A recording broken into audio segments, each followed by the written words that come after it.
prediction is not necessarily that that's going to happen again, just because this Bengals team lately has they did beat the Steelers, and other than that, they have just really pissed me off. Um, Honestly, even holding the Steelers to 31 points seems a bit generous,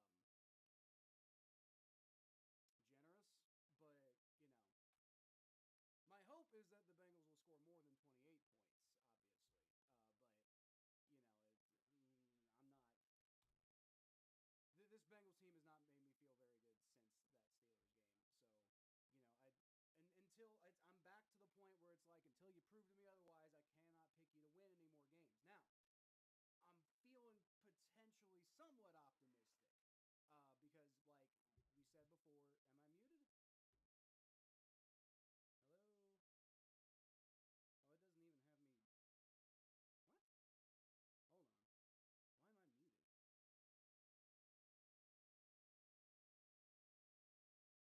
Hold on. Why am I muted? Is that better? It still says muted. What the hell? Oh, is it because. Hello? Why am I muted? Oh, because it's on the wrong. Is that better? Okay. It was on the wrong thing. I don't know why it was just randomly on the wrong thing. I didn't change it, but whatever. Anyway, it's Steelers week. As you can see, I did not pick the Bengals to win this week. Yeah, thank you, stranger. I didn't change it. I don't know why it was different, but microphone got changed to something else. I don't know. But anyway, I desperately want the Bengals to, like, I mean, if they don't win one more game this season, I want them to win this game, right? If we get out of this season, miss the playoffs, Joe Burrow got hurt and missed partially part of the season, but we sweep the Steelers, then I consider it a successful season because fuck the Steelers, you know. And honestly, if we beat them, then there's a real decent chance that the Steelers don't win the division, right? I mean, like, maybe the Ravens win the division, and if that happens, then that's not my favorite thing of all time, but good lord, it's better than the fucking Steelers. And if we can be the reason why they didn't win, then that I'm happy with that. I'm cool with that, right? So just fucking win today, guys. Like, if we win today, we're 4-6, and we're still not feeling great because there's only there's only 7 games left, and we're almost certainly not almost certainly we're well, yeah, almost certainly going to be without Joe Burrow for at least one more of them, and maybe multiple going forward after that. Who really knows? People have been saying all week Joe Burrow doesn't play defense, and that is true. Joe Burrow does not play defense, and that is why Joe Burrow coming back, I don't necessarily think is going to save this team's season. But I love the fight from him. And he indicated he was talking about watching Joe Flacco play and talking about how he needs to improve his tendency to try to hold the ball and not get rid of it, and how some of the sacks are on him because of that. And I fucking agree. Like, he fucking learned something. So if he can at least learn something and not cause problems like that, coming back, at least that's a win, and maybe he can keep himself healthier in the future, and the Bengals can build a better team around him. I mean, they got T. Higgins and Jamar Chase and Joe Burrow locked up for a while now, and Trey Hendrickson's probably not going to stick around after this season, I would imagine. I also imagine they're going to tag him, but that doesn't mean that they're going to. Like if the Bengals tag him, that doesn't mean that he's going to play for us next season. That just means that the Bengals are going to tag him, and if like he might get traded to another team if they offer up at least what the Bengals are willing to part with Trey Hendrickson for, knowing that it's unlikely he'll play for us next season if they don't get like an extension done. Which is very unlikely considering the way that they kind of want to run their salary cap, and it's it's fine. I don't know. Obviously after this season, Trey Hendrickson is going to continue to get older, and I mean, like, he is a defensive end, and defensive ends tend to stay productive for a while, so I'm not really super worried about his age. But he is gonna be 31 here in a couple of days. not a couple days, here in about like 3 weeks. He's going to be 31. So that is something that the Bengals are probably considering. But, I mean, I would think you would at least want to lock him up for another 2 or 3 years, right? And then after that, like, who knows if he's even still going to be the same player after that. At least at the level that he would be getting paid for, right? But, like, I would think the Bengals want to keep him around, like, give him, like, a 2-3 year contract. I think a 3-year contract would kind of be in everybody's best interests, and maybe they can get it done with a bit of a better like salary number than he's had so far, and maybe they can use that to kind of shore up some other parts of the defense. I don't know, but that's all off-season stuff. We'll talk about that when the off-season's here, because until I think he's overpriced if tagged going forward. Well, yeah, but the Bengals are going to do it anyway, right? The Bengals know that he's an asset, and the Bengals know that, like, if they tag him, then they can potentially trade him, or they can, possibly have him play for us next season. At the very least, they get exclusive rights to bargain with him. And, like, who the fuck else are they going to tag anyway, right? Like, let me check.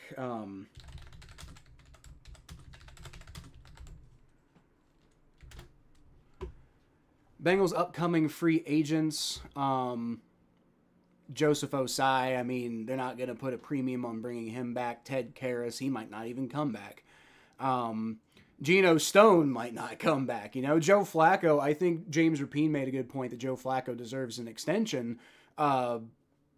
Finish out his career in Cincinnati with the Bengals. That'd be a lot better. That'd be a much better backup option than we've had. Maybe we can draft like a backup quarterback, who like in like the 5th or 6th round or something like that, and they can, not anybody who's going to get snatched off of your practice squad, but just somebody who can maybe be, the guy who eventually takes over for Flacco. Because I think we can all agree that Jake Browning probably isn't the answer anymore, which is sad because he was at one time. Noah Fant is a guy they might consider looking at potentially wanting to bring back, but they're not going to pay him too much since they're already paying Gesicki, right? Cordell Volson, that's a guy, I mean, if they can get him back cheap, they might bring him back, but they're not going to want to pay him a whole lot because his production hasn't been there. Cam Taylor-Britt, I think, is probably the main one where it's like, they're probably going to want to bring him back, and he's not going to cost what he probably could have cost if he had played better.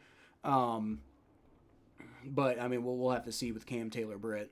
But, I mean, for the most part, the upcoming free agent class isn't really all that concerning. It's like Trey Hendrickson might be the only one that you really want to put a premium on trying to bring back. And then we'll just see what, like, we'll see what the numbers have to look like. And he's going to be older, though, so you have to take that into consideration, too.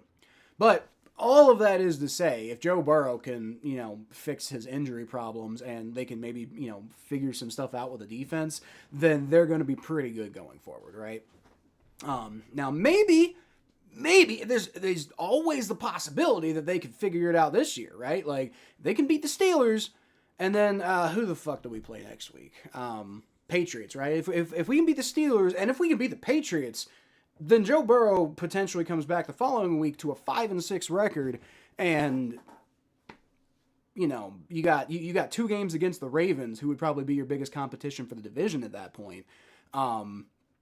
Obviously, you'd still need the Steelers to lose again, but the way the Steelers are going right now, it kind of feels like if the Bengals win today, then they're 4-6, and the Steelers are, what would that be, 5-5? I think, is that right? I think the Steelers are 5-5, so you're still 1 game behind the Steelers.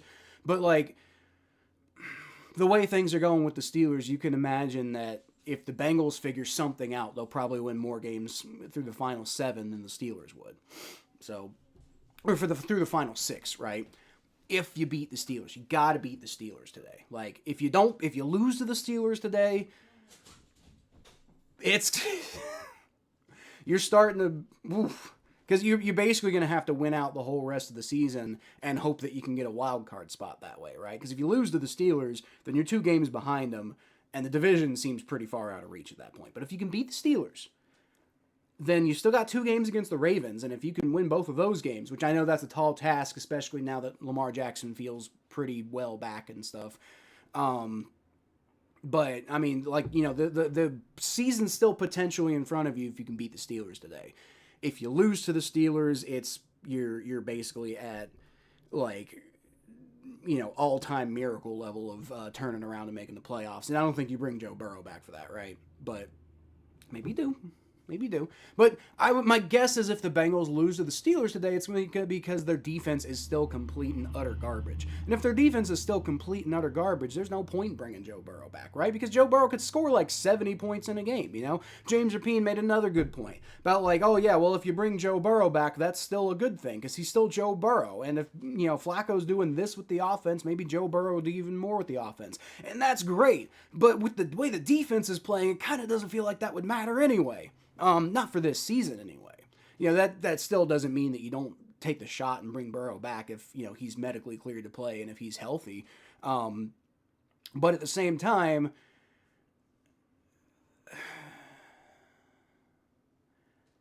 if they lose to the Steelers, well, first of all, if they lose to the Steelers, there's still one more game left to play because, like, Joe Burrow's not coming back for that Patriots game, right? So it's like if they lose to the Steelers and then they beat the Patriots, then maybe he comes back for that Thanksgiving game. I think he wants to, and whether the Bengals let him or not, I mean, maybe they do, but they're probably realizing they gotta win out, unless the Steelers collapse, in which case they can still maybe fend the Ravens off for the division.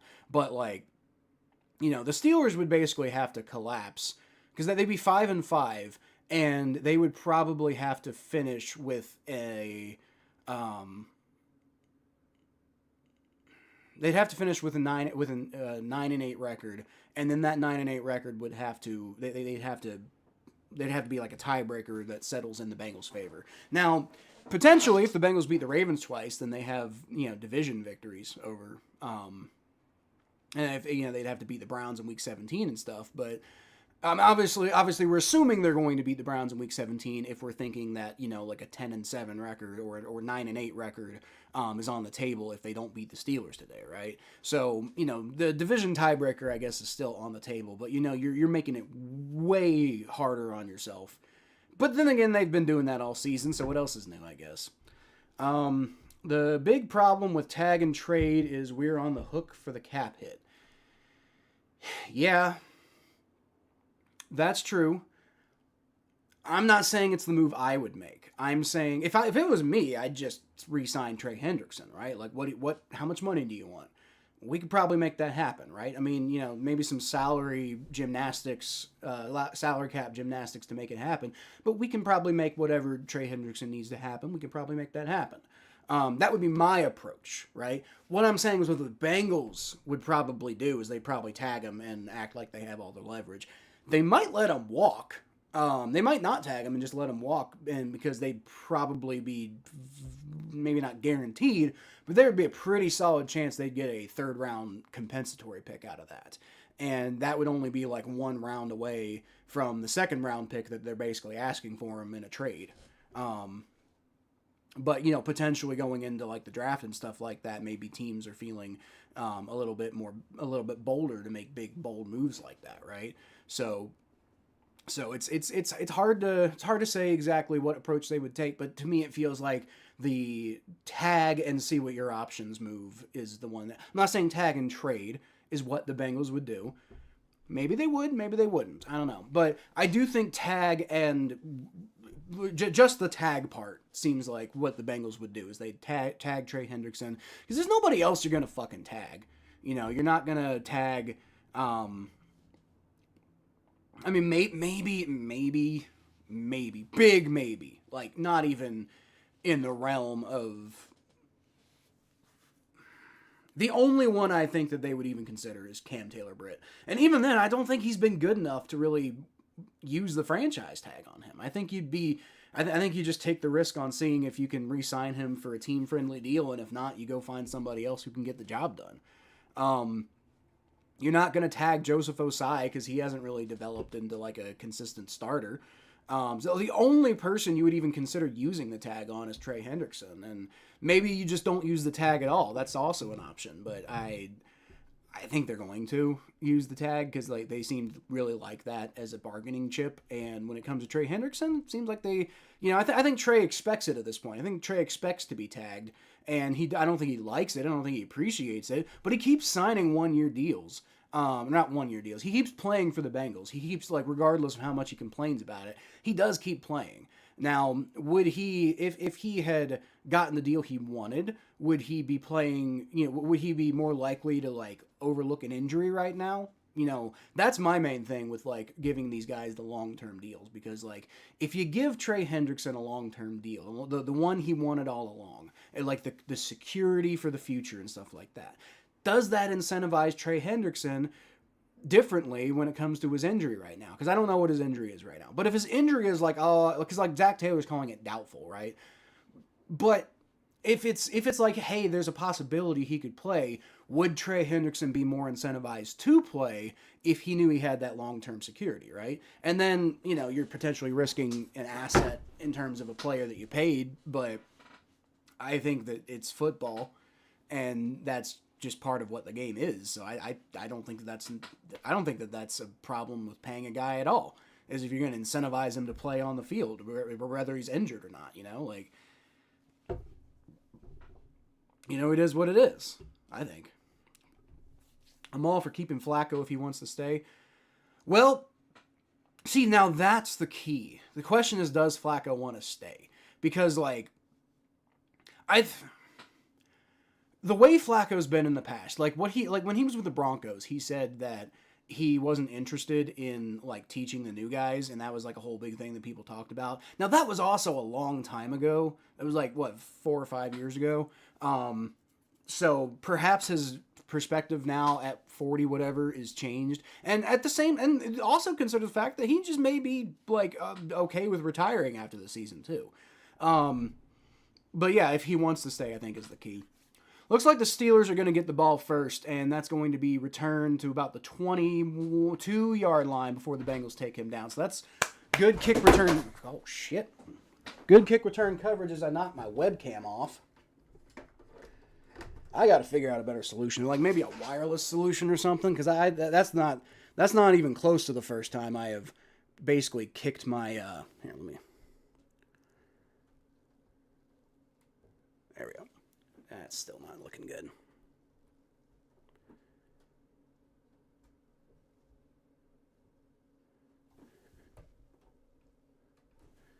That's better. There we go.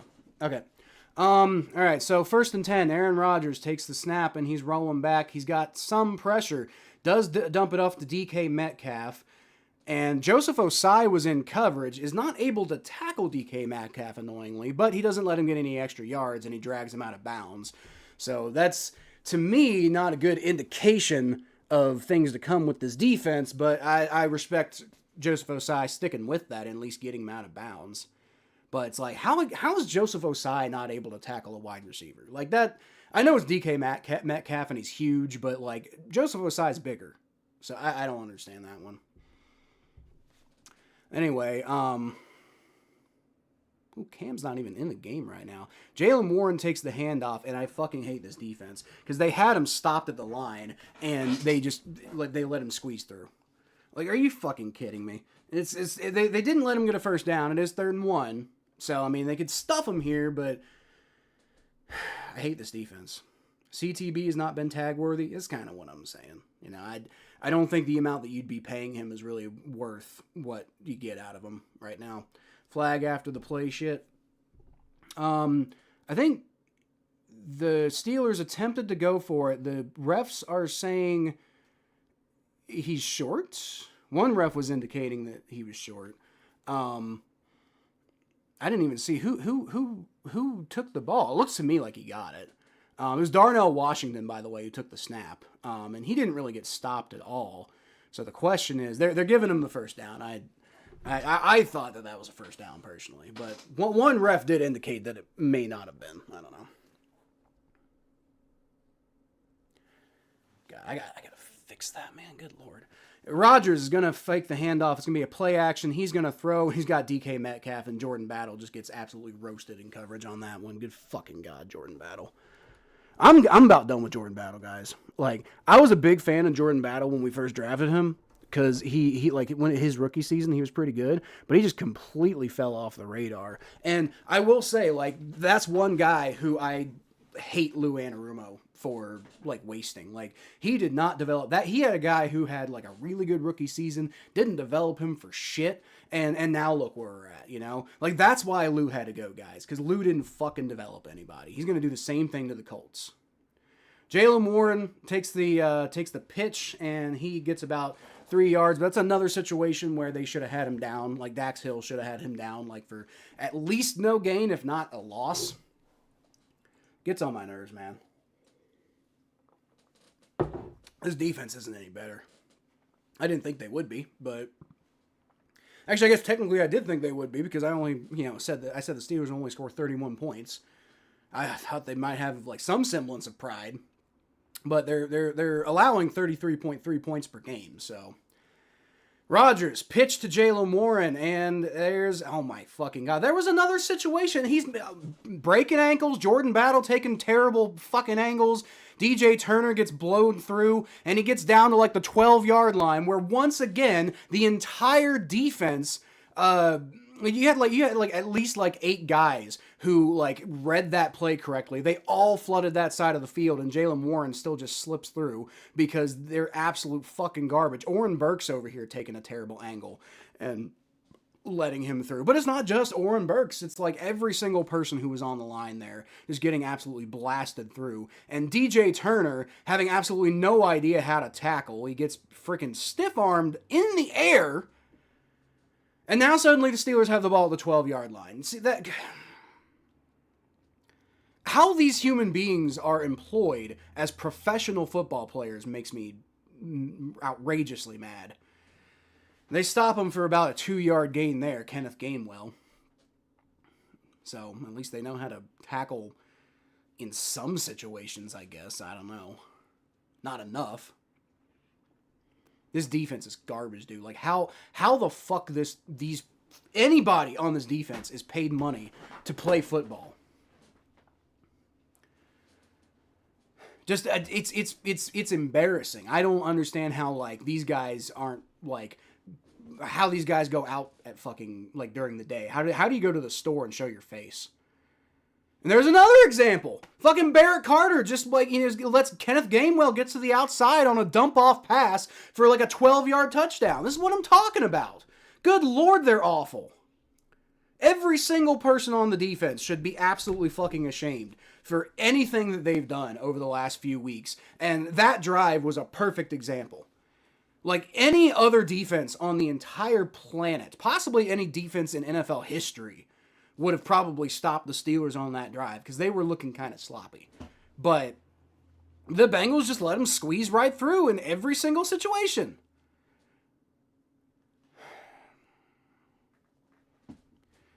There's the extra point. It's good. Dax, your Dax, your jockstrap is still on the field. Like these fuckers are as good at playing football as I am at talking when I'm pissed off. Oh boy, this makes me so fucking mad, dude. The good news is that our offense should be really good today, just like they have been, and so the defense will once again have many drives. To like you can only score up to 8 points on a drive, and most of the time they're going to score 7. So the good news is we can probably keep up with them scoring wise, and so the defense has all game to get a stop at least once, and maybe we can just outscore them at that point. That's the good news. The bad news is I don't even know if they're going to do that.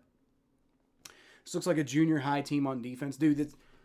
This looks like me when I was in junior high. This does like when I was in junior high, my 7th grade year, we didn't win a single game, right?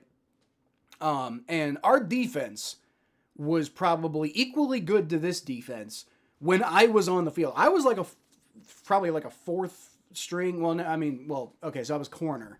And so I was probably like a 6th string corner, maybe. If I don't even remember how many corners were on the team. But whoever was on the team at corner, I was the guy beneath them. Like, I was the last corner on the depth chart. And when I was on the field, this defense is about as effective as we were when I was on the field, right? Funnily enough, on my final My final play that year, I did get a pick six against an undefeated team. We still lost that game, but I got a pick six against them, and I was like, "Hey, look at me! I got a pick six." And then we were bad the rest of the game. It didn't really matter, but I can always say I got a pick six against Kings. So there you go. But point being, when I'm comparing, when multiple people, including me, and I try to be the voice of reason sometimes, when multiple people are legitimately comparing this defense that is a professional football team's defense to a junior high middle school team, and we're not joking, and nobody's coming in here and saying, oh no, they're not that bad. No, when that's a legitimate comparison to make, I don't even know what to say at that point. Like, this should be a playoff team. The way that Joe Flacco has had the offense going, this should be easily a playoff team. But the way the defense, like the defense is so bad that I don't think Patrick Mahomes would make the playoffs. I don't think the Chiefs would make the playoffs. I don't think the 2000 Rams, the greatest show on turf, would be able to do anything. This is awful. This is honestly, this is the worst defense I've ever seen in my life. And I've been a Bengals fan a long time, y'all. I grew up in the 90s. It was bad in the 90s. I don't think it was ever this bad. The defense, at least, was never this. Any unit, I don't think I've ever seen be this bad before. Jake Browning on offense at the beginning of this season, in week 4 and 5, was not as bad as the defense is right now. That's how bad it is, guys. Joe Flacco, 1st and 10, dumps it off short to Chase Brown, and see that was not really the best decision from Joe Flacco, and so the Bengals lose 2 yards on the play on the dump off pass. Oh, it's only 1 yard, but this is what I'm talking about. The Bengals defense would have let that go for a first down, or at least 4 or 5 yards. Because that's what they do. They don't wrap people up. They don't know how to tackle. This is what I'm saying. If the offense has one bad drive, we're screwed. Because the defense can't stop him at all. 2nd and 11, Joe Flacco takes a shotgun snap. He's going to throw it short to Chase Brown, who spins and gets taken down for about a yard gain. But half a yard gain. They're not even calling it a yard gain. It's a 3rd and 11. But this is what I'm talking about. That's how you tackle. A Bengals defender would have let him get probably a touchdown on that play. But any other defender in the NFL wraps him up because he's right there. That's how fucking garbage this goddamn team is, dude. That's how fucking garbage this defense is. I hate them so much. And I'm still saying that as our offense is playing poorly, but they're not playing nearly as poorly as our defense, guys. Joe Flacco, shotgun snap, throws, caught, and I think he got him for a first down. Was that Andre Yoshivas? He definitely connected. He definitely caught it. The question is, did he have a first down? Are they about an inch short? Nope, they're giving him the first down. So there you go. There you go. Immediately, one single good play, and they're already better than the Bengals defense by light years and, multiple spades. Joe Flacco's got a super clean pocket. And eventually dumps it way too short for Jamar Chase. I'm not entirely sure what the point of that was. He had nobody coming after him. That was a weird decision by Joe Flacco, but whatever. It was also a harmless pass.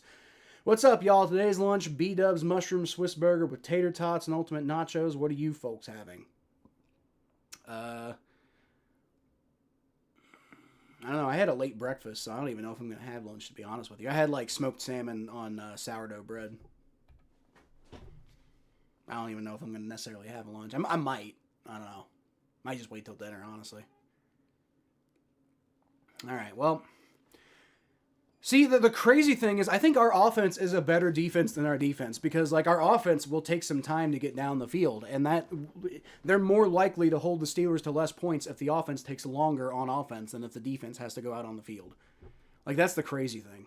My high school team hadn't won a game before I was born and still wasn't worse than we are this year on defense. Yeah. This defense is...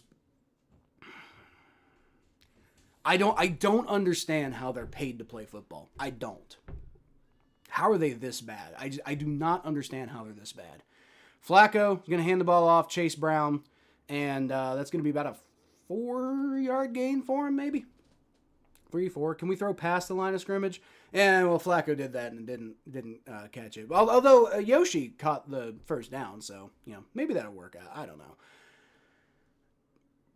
I struggle to want to criticize anybody on offense right now, though. Chase and why can't I? Joey Porter Jr. are yapping. Yeah, no, that'll happen. That'll happen. Joe Flacco, empty formation, shotgun. He's waiting for it. 4, 3, 2, 1, and they snap it just in time.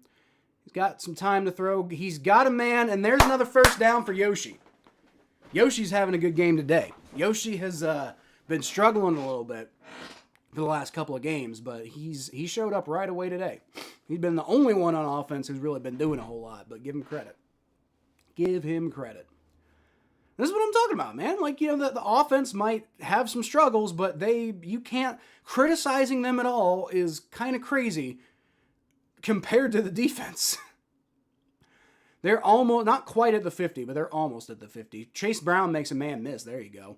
And only gets about 3 yards, though, which is crazy because, like, if that had happened to the Bengals defense, that would have been one cut in the end zone. And, like, it was a good play by Chase Brown. I'm not criticizing Chase Brown. I'm saying our defense is so bad that, like, because, I mean, like, you know what the Steelers did after he made that one cut?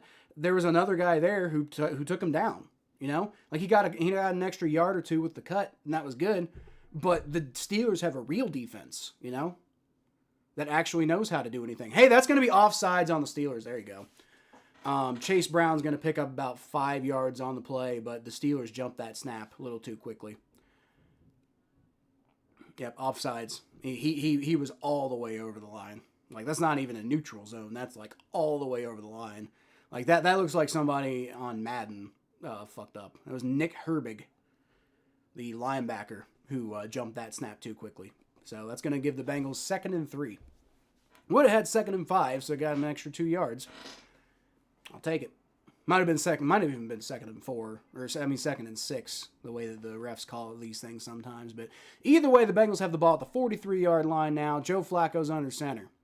And this is going to be another handoff, Chase Brown, and he's got a hole. Yeah, down to the 30, makes a man miss. And he doesn't make the second man miss, though. Not Jalen Ramsey. No, I guess that was Jalen Ramsey. I forgot he's on the Steelers now. Jalen Ramsey tackles him, and he gets down to about the 28 or so yard line. But that is going to be a Bengals first down. Gotta love it. His offensive line is, for all the shit they've gotten, the offensive line has definitely made massive strides. The offensive line is no longer the GOAT of the team because now we have the defense, which is worse than our offensive line ever was. I guess the defense has never gotten Joe Burrow hurt. Technically. Flacco, shotgun snap, looking around. There's a flag, probably going to be holding on the Bengals. He does have T. Higgins. T. Higgins gets in for the touchdown. I'm guessing this is going to be holding on the Bengals, though. Is going to be coming back. T. Higgins says touchdown. Let's see what the flag is, though. It could be this. Joe Flacco celebrating. Illegal hands to the face on the Steelers. Let's go! T. Higgins gets the touchdown, and the Bengals are at least able to keep up scoring-wise with the Steelers. It'd be nice if the defense could do anything, but this is what I was talking about earlier. The good news is the defense probably just only needs to get a handful of drives where they don't suck out loud, and maybe that's possible. Maybe with a little bit of warm-up, maybe learning how they don't seem to know how to do how to watch film, but maybe if they play against them for like 4 quarters, they can get one stop by the end of the game. I don't know. We'll see. But anyway, kick is up, and that's good. Right down the middle. So that's a 7-7 ball game, y'all. Made all but that last one miss. Yep, yep. And it was Jalen Ramsey, too, that's sad. There is a flag on the extra point, though. I'm not sure what the flag is. Personal foul. Roughing the kicker. I'm going to enforce that on the kickoff, I guess. Wait, 2nd down. I thought they said roughing the kicker. Oh, are the Bengals going for 2? I think the Bengals are going for 2 now. Okay. I mean, might as well, honestly. The more you can attempt. Well, that was definitely not roughing the kicker. Okay, I must have just missed. Roughing the snapper? You can rough the snapper? The fuck? Okay. I think I know what you're talking about. I didn't know they called it roughing the snapper, though. That's crazy. All right, well, you might as well go for 2, honestly, because, like, who knows if the defense will be... Because that's the thing. If you can score more points than the Steelers by just happening to get more points than the Steelers do on touchdown drives, then you have a better shot at winning the game because the defense is so fucking bad. So I guess they're going to get the ball at the 1.5-yard line, and Chase Brown's going to run it from the Wildcat. He does not get it. That's unfortunate. Okay, well...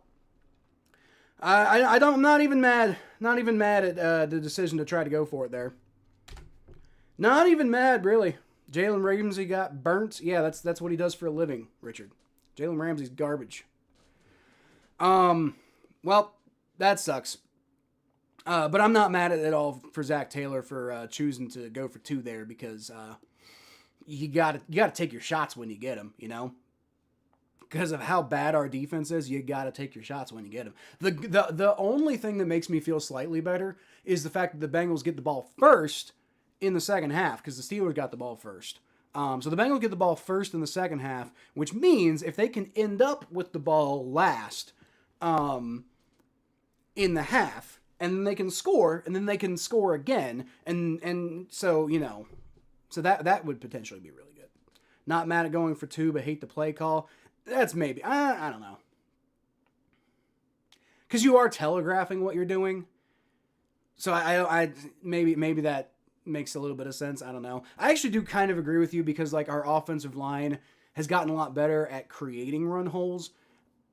The Steelers are still a really talented, have a really talented defensive line. So maybe it'd be a better idea to let the running hole develop a little bit. So maybe we can criticize the play call, right? But the decision to go for it makes absolute 100% a million sense, and sucks that we didn't get it. But I love that the announcer says 2 fantastic quarterbacks. I wouldn't say that. You sure? You sure? Like, I mean, like, first of all, I think I'm not listening, but I think the announcer's talking about, first of all time, and Aaron Rodgers an all-time great. And Joe Flacco, while not an all-time great, is like a guy who might be considered a fringe, like, veteran addition to the Hall of Fame one year, right? Like, I mean, I'm not saying I would bet on him getting in, or at least bet significant money on him getting in, but I would say that it's possible that he could get in, you know? It's quite possible that Joe Flacco could get in one day. So all-time, these two are pretty solid, you know, a pretty solid duo. And in 2025, like, Rodgers has been pretty solid for the Steelers. Like, he's definitely a lot better than he was for the Jets. And Joe Flacco's been phenomenal with the Bengals. So, no, I agree. That two very good quarterbacks, especially considering one of them's a backup. But yeah, I definitely think they're 2 mediocre to decent at best.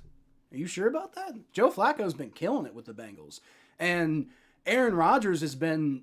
Maybe not, it hasn't been his greatest season of all time, but he's definitely, you know, having a solid season with the Steelers. Much to my chagrin, but it's true. Hey, look, PJ Jules knows how to tackle. Maybe he should go. Maybe PJ Jules should be on defense, right? Take Jordan Battle out, put PJ Jules in instead. Because PJ Jules knows how to fucking tackle. God, he wrapped him up. I think he only got like 1 arm on him, but he still brought him down. Jordan Battle would have just, like, stood there. Garbage. CBS announcers made note of the wind and feels like temperature of being below freezing. That said, do you see both teams focus more on running the football and more 4th down attempts versus field goals? I don't know. The Bengals are definitely running the ball a lot, but partly because the running game's been a lot better the last couple of weeks. As far as the Steelers, we'll have to see. It's not going to matter. They won't have any 4th down attempts against this defense. Won't matter, Jay. All right, let's see. Aaron Rodgers under center on 1st and 10, and it's going to be a pitch to Jalen Warren, and hey, they tackled him. That's They still give him like 2 yards when they very well could have had him for less. And that's been the story with this fucking defense. It's like, even when they have a pretty good play, you still are like, you're lucky that was a good play, you know?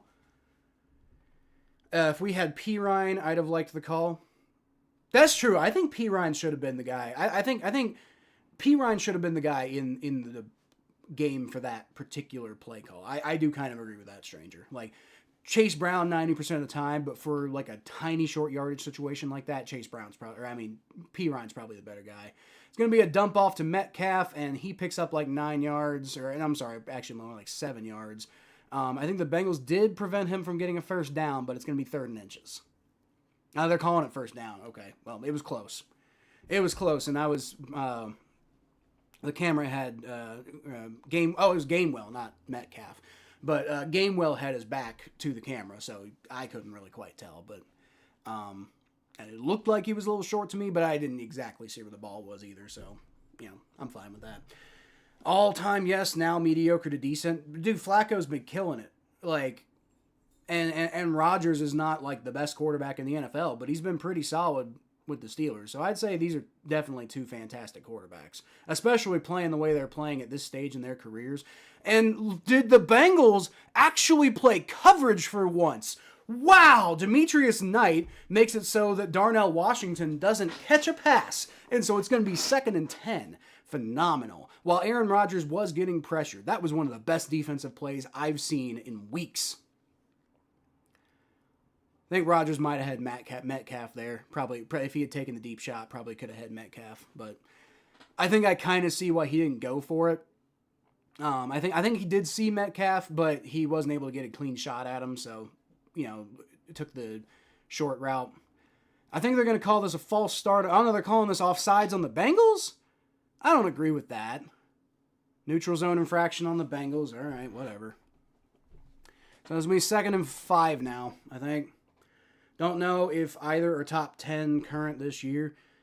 Well, if Joe Flacco had been with the Bengals all year, he'd be probably top 10. Like, statistically. I don't know about Rodgers. I'd have to look into his stats. But I'm probably not. But he's been pretty solid, right? I'd say considering they both have, over the course of their careers, they've been pretty great quarterbacks. And then right now, Flacco's, like, playing out of his mind. And Rodgers is still holding down the fort, Jaylen Warren takes a snap, and good Lord. The Bengals don't let him get a first down, but that's another example of, who was it? It was somebody, it might have been Oren Burks, who, hit him in the backfield, but, completely whiffed and let him end up getting, 3 yards instead of, again, a 3-yard loss. It's garbage, man. I don't know why they're so bad at tackling. Especially when, you're watching, when the Steelers tackle people go down, And, not just the Steelers. When the Bears do it, people go down. Anybody other than the Bengals knows how to tackle better than the Bengals, That's the thing that's crazy to me.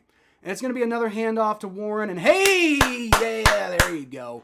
And it takes them forever to bring him down, by the way. But they do bring him down because literally every single player on the Bengals defense forms a, mosh pit around... not Jaylen Warren, I'm sorry, Kenneth Gainwell.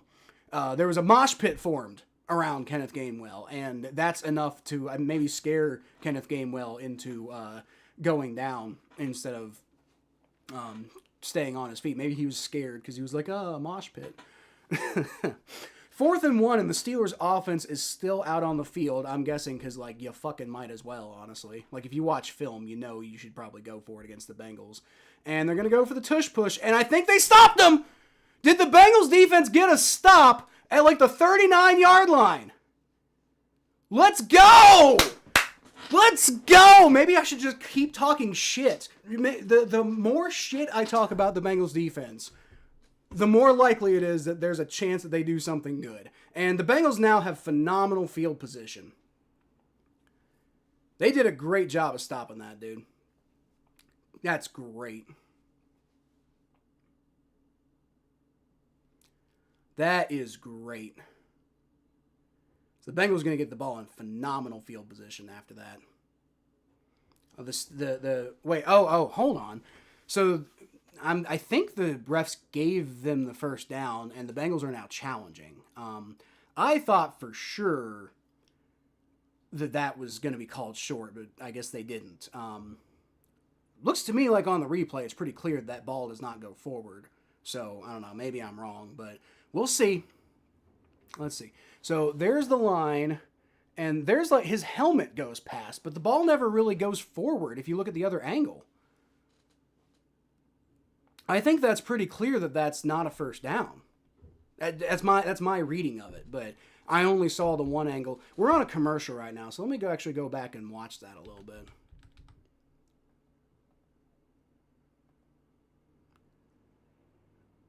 Yeah, that ball never goes past his head or anything like that, and his head only barely goes across the line. So to me, that's pretty clear evidence that that was not a first down. I mean, he might almost be like a full yard short, to be honest with you. Calvin Ridley's injured. That's unfortunate. I forget who he even plays for anymore, to be honest. Wouldn't have a hard time saying who is top 10, considering how inconsistent everyone is, but Darnell May, I think he meant Drake May and Stafford are. Well, yeah, obviously Drake May and Stafford are having phenomenal seasons. Let me see. I'll check PFF, because for me that's like, the easiest like reliable source. Because stats are just too unreliable. But PFF grades give you the best, in my opinion, the best metric, right? And they're not perfect either, but I feel like they give you the best metric. So let's see who the best quarterbacks in the NFL by grade are. Joe Burrow's up there. That's pretty cool. Which is crazy because he wasn't looking that great at the beginning of the season. Minimum dropbacks, what should we say? Because like Mitch Trubisky's up here, right? Let's say minimum of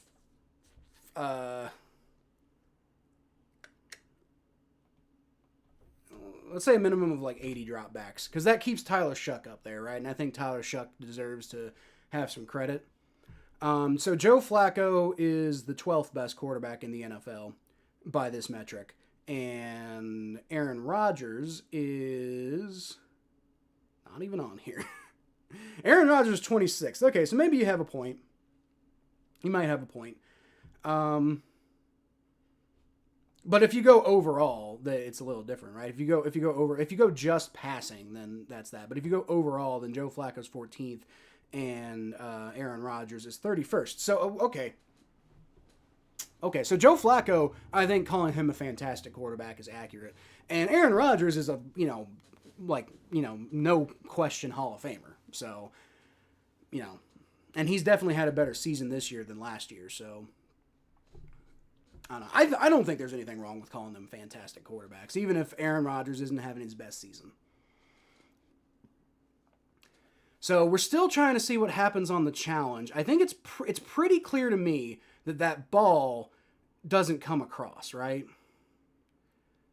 Because I think it eventually does. They gave it to the Steelers. I don't know about that. Maybe they're saying there's no clear evidence and it was called a first down, but I don't know. It does seem to me like he did eventually get across the line. By the way, Kenneth Gainwell got a 2-yard gain. It does seem to me like the ref, like he did eventually get across the line on like the second effort, but the ref had already called the play dead. So to me, I just don't know, man. He never gets that ball across. Yeah, that ball's not across. I don't agree with that. I think that's a bad call by the refs. I'm not, if we lose this game, I'm not going to blame the refs, but I think that's a bad call by the refs. Rodgers throws over the middle, and there you go. There's some more good coverage, Dax Hill. It's going to be 3rd and 8 now, and this Bengals defense, I think, took that personally. They woke up. That doesn't mean that they're going to stop them on this 3rd and 8 here, but I do think they took that bad call personally. Knight can cover a tight end?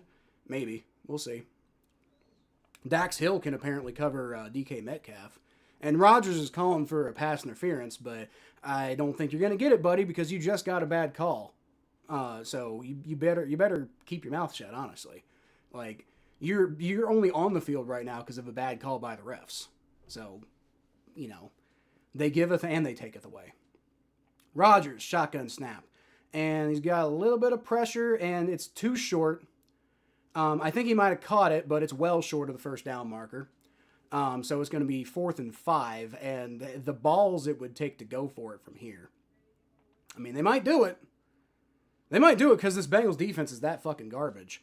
Austin did catch that, by the way. Nice catch by Austin. 4th and 4, and yeah, the punting unit's out. So I figured they wouldn't go for it. Like against this Bengals defense, the balls it would take to go for it here would not be as tremendous, but it'd still be pretty tremendous. And it's going to be fair caught around the 10-yard line, so I think punting was the right move there. Darnold? Oh, you're saying Darnold, May, and Stafford. Okay, yeah. Darnold, May, and Stafford have all had pretty fantastic seasons. And I think you could argue Joe Flacco's been fantastic too, right? Maybe he struggled for the Browns, but the Browns are I think we've determined that the Browns are literally that bad. Because the Bengals defense is horrendous, right? But the Bengals offense is good enough that I think it's showing that, hey, Joe Flacco still got it, right? So maybe you can make the argument that Rodgers is a little washed up, but I still think he's done pretty well. Overall, fantastic, you know? And I don't like to say that, but stopped. Yeah, it was stopped. I agree, stranger. That wasn't even close. That was bullshit that they gave him that, because like we should be that's the thing that sucks is like right now we should have the ball at like I think the drive would be over by now, but you know, we've got the ball at the 10-yard line now, but we should have had the ball like 50 yards downfield. All right, Chase Brown is going to take that, and takes a while to wrap him up, but he only gets about 4 yards there, but that works out well enough. That's going to be the last play of the first quarter. So I can already hear Mikey in my ear. Change the play or change the scoreboard. And well, okay, so I changed it. So we're good now, right? Second quarter, Bengals are trailing the Steelers 7-6. And it sucks because T. Higgins got in the end zone, and you know, we should be already easily about to get another touchdown, but you know, it is what it is. It is what it is. I got to give the defense credit. The defense actually came through on that last drive, right? I think they stopped the Steelers. They did stop the Steelers, by the way. Horrible call by the referees to not give them that stop, right? But I think the Bengals defense took it personally, and they woke the hell up, which is good. They need to wake the hell up. I almost want to say, like, even though it would have been great to have the field position, I almost kind of, if something like that does wake the defense up, that might be more valuable than, you know, the better field position. Because I still feel like the offense is going to drive down the field, right? Like, whether or not they actually end up doing anything on this drive, I don't know. But I still feel like they're going to drive down the field. So I'm not as worried about field position. But the defense needs to wake the hell up. And if that's what woke them up, then you'll take that, right? I think that's honestly more valuable than now, I'm not saying they woke up. You know, we'll see if they're any good on the next drive, right? We'll see if they just play like absolute fucking garbage the rest of the game, right? But if they did wake up, that's more valuable than, you know, having a better setup on this upcoming drive, right? Because the offense is good enough that I trust them to put up points. And if the defense can just play actual defense, we'll be fine, right? I think we'll make the playoffs for sure if the defense can actually play some defense, right? Because the offense will put up points. I'm not concerned about putting up points. He looked a half. He sure did, stranger. That's what I'm saying. Hell of a try by Cam Taylor-Britt on third, almost a pass breakup. Oh. It's great that gaff by the refs didn't hurt Cincy. Consider holding Pittsburgh to a punt, a moral victory. Well, that's what I'm saying. Like, I think this defense needs a moral victory, right? Because, like, I think if they had stopped them on fourth down, they would. I don't know if they would have learned a lesson. You know, I think they would have just like let it go to their heads. But you know, now they're taking it personally, and I think maybe that helps more. I don't know, more than moral. Yeah. I think that's the thing, but I think it is kind of a moral victory. That's the thing, because they did stop them. They deserved the credit for stopping them. Chase Brown's going to take that handoff, and there's not good run blocking there, so that's going to be only about a 2-yard gain, and so now it's going to be 2nd and 4, I think. How bad are the Saints losing the bye week by? At least 3 scores, right? I don't know what's going on in the rest of the NFC South, so I couldn't tell you. But good. That's a fair observation. We'll ask Mikey on the show. All right, 3rd and 4. Flacco, shotgun snap, rolling back, throws, got Jamar Chase, who gets past his man. There you go, and that's going to be a 1st down, and the drive stays alive. Gotta love that. The Bengals' offense is pretty good on 3rd down today. Gotta give them credit for that. Any other interesting games going on right now? Not really. The Giants are beating the Packers. That's kind of funny. Wouldn't it be... How funny would it be? Look, I know everybody likes dunking on the Cowboys. And I like dunking on the Cowboys just as much as anybody, right? But how funny would it be after how cocky Packers fans got after the Micah Parsons thing if the Packers missed the playoffs? Wouldn't that just be fucking hilarious? Flacco, shotgun snap. He's going to throw it up, and that's too far for Jamar Chase. That was too far for Jamar Chase. That's okay. It's okay. The Flacco giveth and the Flacco taketh away. All right, come on, Bengals. You got an opportunity to take control of this ball game right here. So let's get it done. Let's get it done.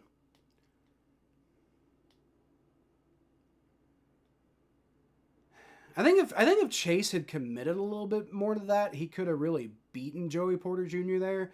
But I don't even know. I think Flacco threw it out of bounds anyway, so it's fine.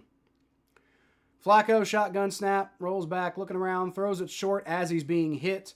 Got Yoshi, but only for about a 2-yard gain. It was going to be 3rd and 8 now.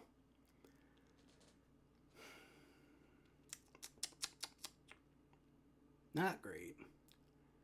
Jalen Rivers getting beat on the spin move there. But Amarius Mims doing a good job holding up against TJ Watt. That's good to see. And I think TJ Watt ended up colliding with his own guy too. So if Jalen Rivers had had a better block there, he could have had a clean pocket for days, honestly. 3rd and 8 now. Can you pick up the 1st down? Flacco, shotgun. Looking around. Got to get out of pressure. And he's going to throw it up. And that doesn't even make it past the line of scrimmage. But, I mean, it's okay. Hey, there's a flag. There's a flag on the play. Is this going to be on the Steelers for roughing the passer? It probably shouldn't be. But the way that the NFL calls... these things might end up being that. And he body weighted Flacco there, and that's when the flag got thrown. So yeah, I think that's gonna be roughing the passer on TJ Watt. Gotta love it. I mean, you hate it, honestly. Like that's stupid that's roughing the passer. But when it's against the Steelers and in favor of the Bengals, I'm not gonna complain, right? Because fuck the Steelers. Because the Steelers deserve every flag, regardless of whether it's good or not, because of what's happened. Because of what I've witnessed from the Steelers over the years. They've built up so much negative karma from that shit. I'm not even gonna give them the benefit of the doubt here.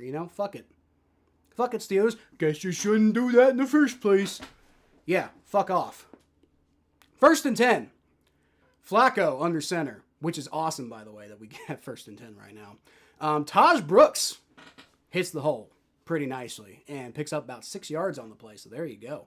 I think somebody was in my chat a game or two ago talking about how Taj Brooks should get more carries, and I haven't necessarily agreed, but he looked pretty good on that play. So I don't know.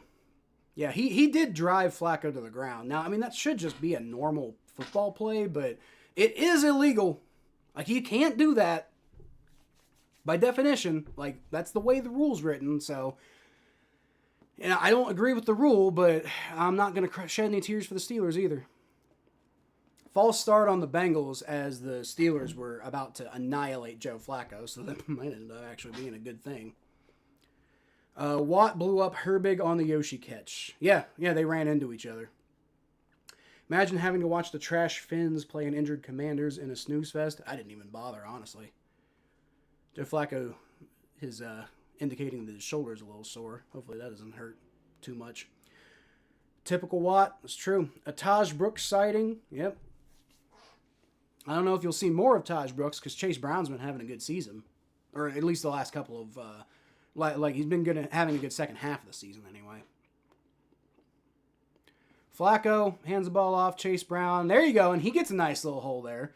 And picks up almost quite the same gain that Taj Brooks got. That one's only going to, I think, go about for 4.5. So it's going to be 3rd and 6 now.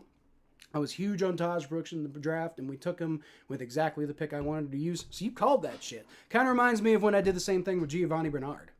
And I was just the biggest Giovanni Bernard fan after that. I do not want to know how the Vikings are doing. A lot of the time, the last 12 years, I skip 2 games a year. Okay. Well, I won't. I'm going to talk about the Vikings-Bears game. I'm going to talk about the score later, but I won't tell you if you don't want me to tell you. Flacco, shotgun snap. He's going to throw it up deep, and he's got... He kind of had Jamar Chase, but that was a great play by whoever was in coverage there to knock that ball away. It's going to be 4th and 6 now. Sad, but at least they gave Ryan Rico some room to work with. At least maybe we can pin him. And you could almost maybe argue... no, you couldn't. Like... You shouldn't be able to argue pass interference. I almost kind of want to say you could maybe, but not because it's bad or whatever. Not because it should have been called pass interference, other than by the letter of the law. Rico kicks it in the end zone. God damn it. Imagine not beating the Bears embarrassing. Am I right, Kyle? Fuck off, Richard. Great play by Pierre. It was a great play by him. I'm obviously annoyed, but I'm not, I can't hate on. That was a great play. That was a genuinely great play. You could almost argue that there was maybe a little bit of pass interference there, but not in the idea that I think it should be called, more so in the idea that I've seen that called on the Bengals before, right? Just like Mike, how he can watch the Aints the last 2 years knowing they're out of the playoffs already. Yes, we love our football team, Jim. Maybe you should try it. I mean, if you're a Vikings fan, I don't know about you, but like I'd want to know how my team's doing. Fuck off, Richard. I'd want to know how my team's doing personally, but that's just me. I don't know. Maybe you're a bandwagon fan, Jim. Which I will say, if you're a bandwagon fan, I don't know why you'd continue being a fan of the Vikings. That seems like torture, but I don't know.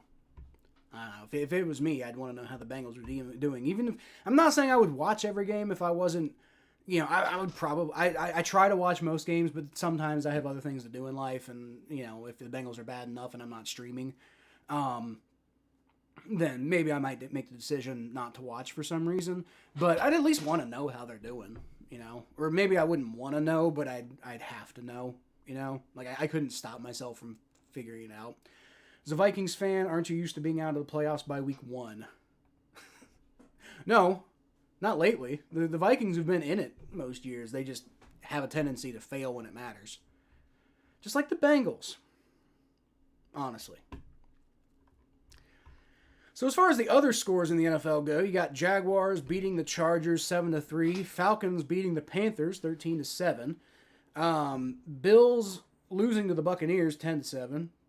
The Titans are up on the Texans 3-0, and they've got the ball. They got the ball in the at the Texans 25 or at the their own 25. Okay, that's a little different. Yeah, but Titans beating the Texans is notable though. Vikings beating the Bears. Jim, I know you say you didn't want to know, but like I'm gonna go through the scores. So the Vikings are beating the Bears 3-0, but the Bears have the ball. So deep in. Not deep in there. It's the 26, deep in their own territory, not in the Vikings' territory, to be clear. The Packers are still losing to the Giants. Now, they did score, but they only scored 6. They're down by... The Giants have 7, so... I don't know if the Packers missed a field goal or what happened there. Aaron Rodgers is going to come out. He's got the ball at the 20-yard line, 1st and 10.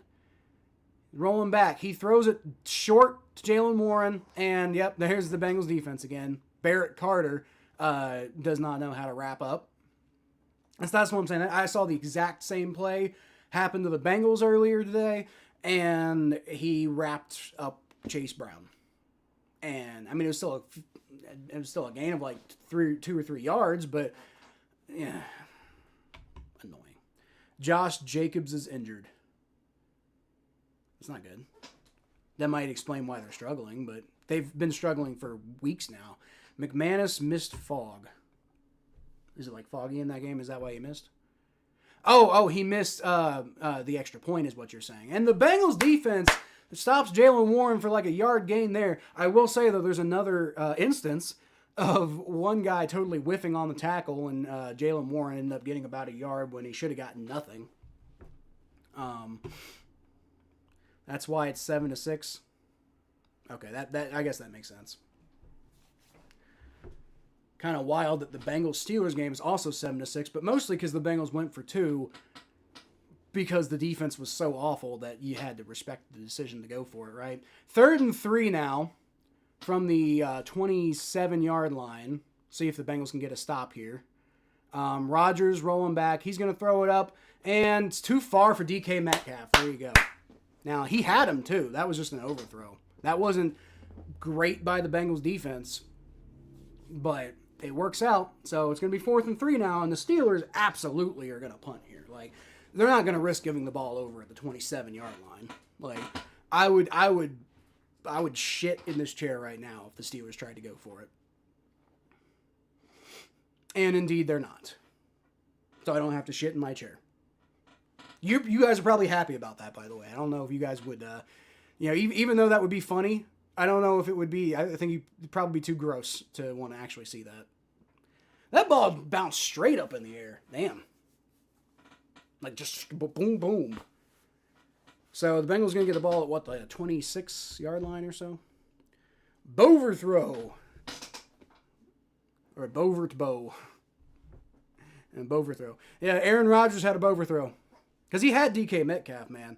DJ Turner was not doing well in coverage on that play. Celebrated like he did well in coverage, but maybe he was just celebrating the fact that it's 4th down. I don't know. But Aaron Rodgers had him. He just missed him. All shit for the win. Dude, the number of things I would do for the Bengals to win this football game, if I thought it would make a difference.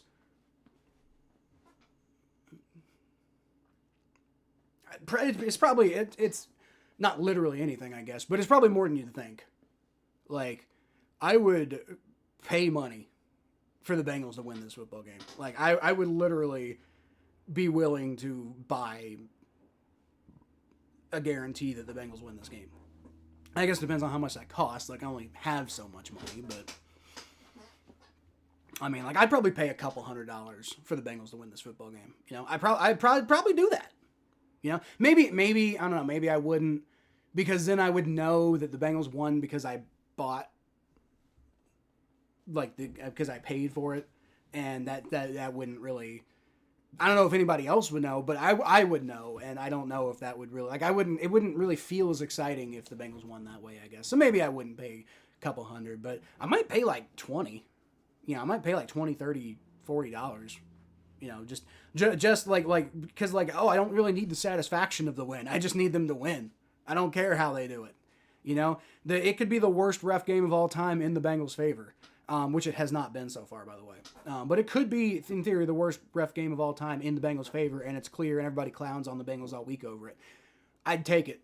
I'd take it to win this game, right? Because then that means that we might see Joe Burrow play meaningful football in 2025 again, when we didn't even think that was going to happen like a couple weeks ago because of how bad the defense was playing, right?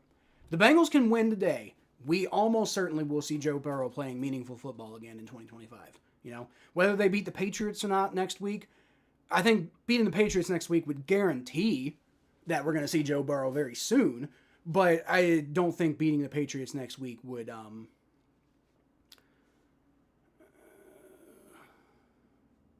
My brain turned off. Y'all know what I was going to say, though. I wonder how much it costs to bribe a scriptwriter. I don't even know how to answer that.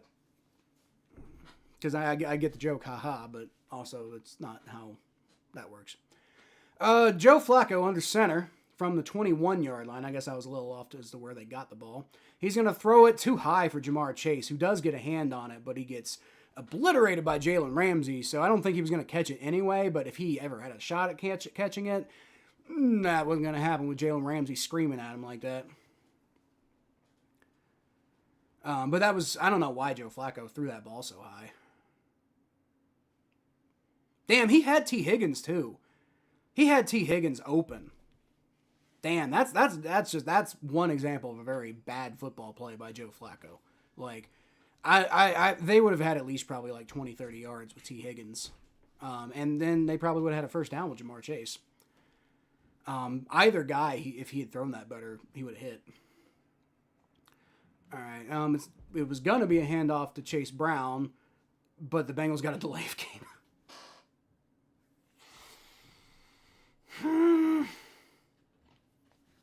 Dude, my voice is already not doing well. I think it might be dehydration, though. I had a lot of coffee before this game. And so, I think it's caffeine that dries you out. I don't know, but yeah, my voice is already starting to get a little hoarse, and we're only partway through this game. Flacco has plenty of time to throw, and he just throws that one into the dirt. I'm not sure what he's doing there. The hell, I don't know if Flacco was indicating that his shoulder was kind of hurt earlier. I don't know if that's causing a problem, but I mean, that might explain why he overthrew Jamar Chase so badly, but that doesn't necessarily explain that last play, though.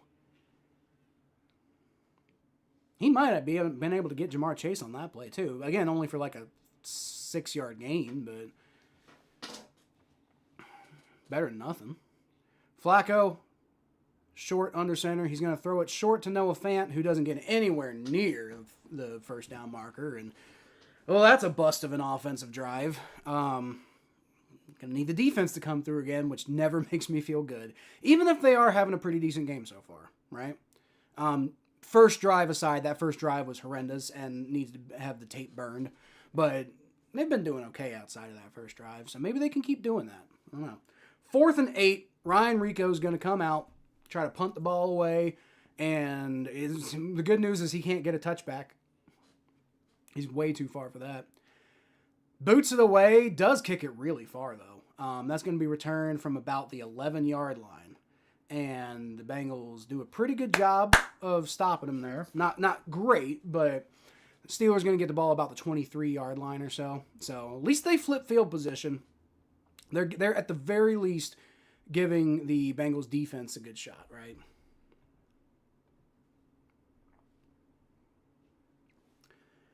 They're at least giving the Bengals defense a good shot.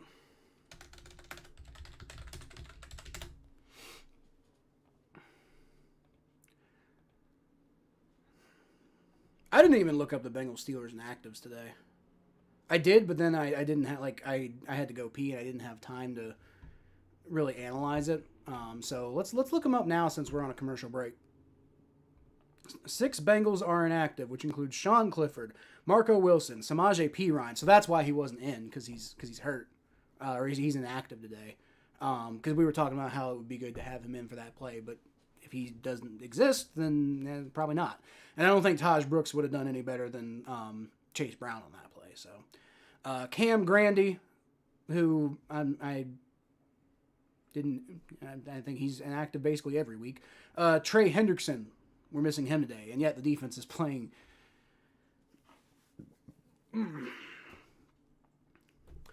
Steelers have Will Howard inactive, although technically they're emergency third quarterback if necessary. Darius Slay's not playing today. Cole Holcomb, Alex Highsmith's not playing today. So our offense should be better if Alex Highsmith's out. Andrus Peat, Broderick Martin Rhodes, and Logan Lee all out for the Steelers today. Steelers win 31-17.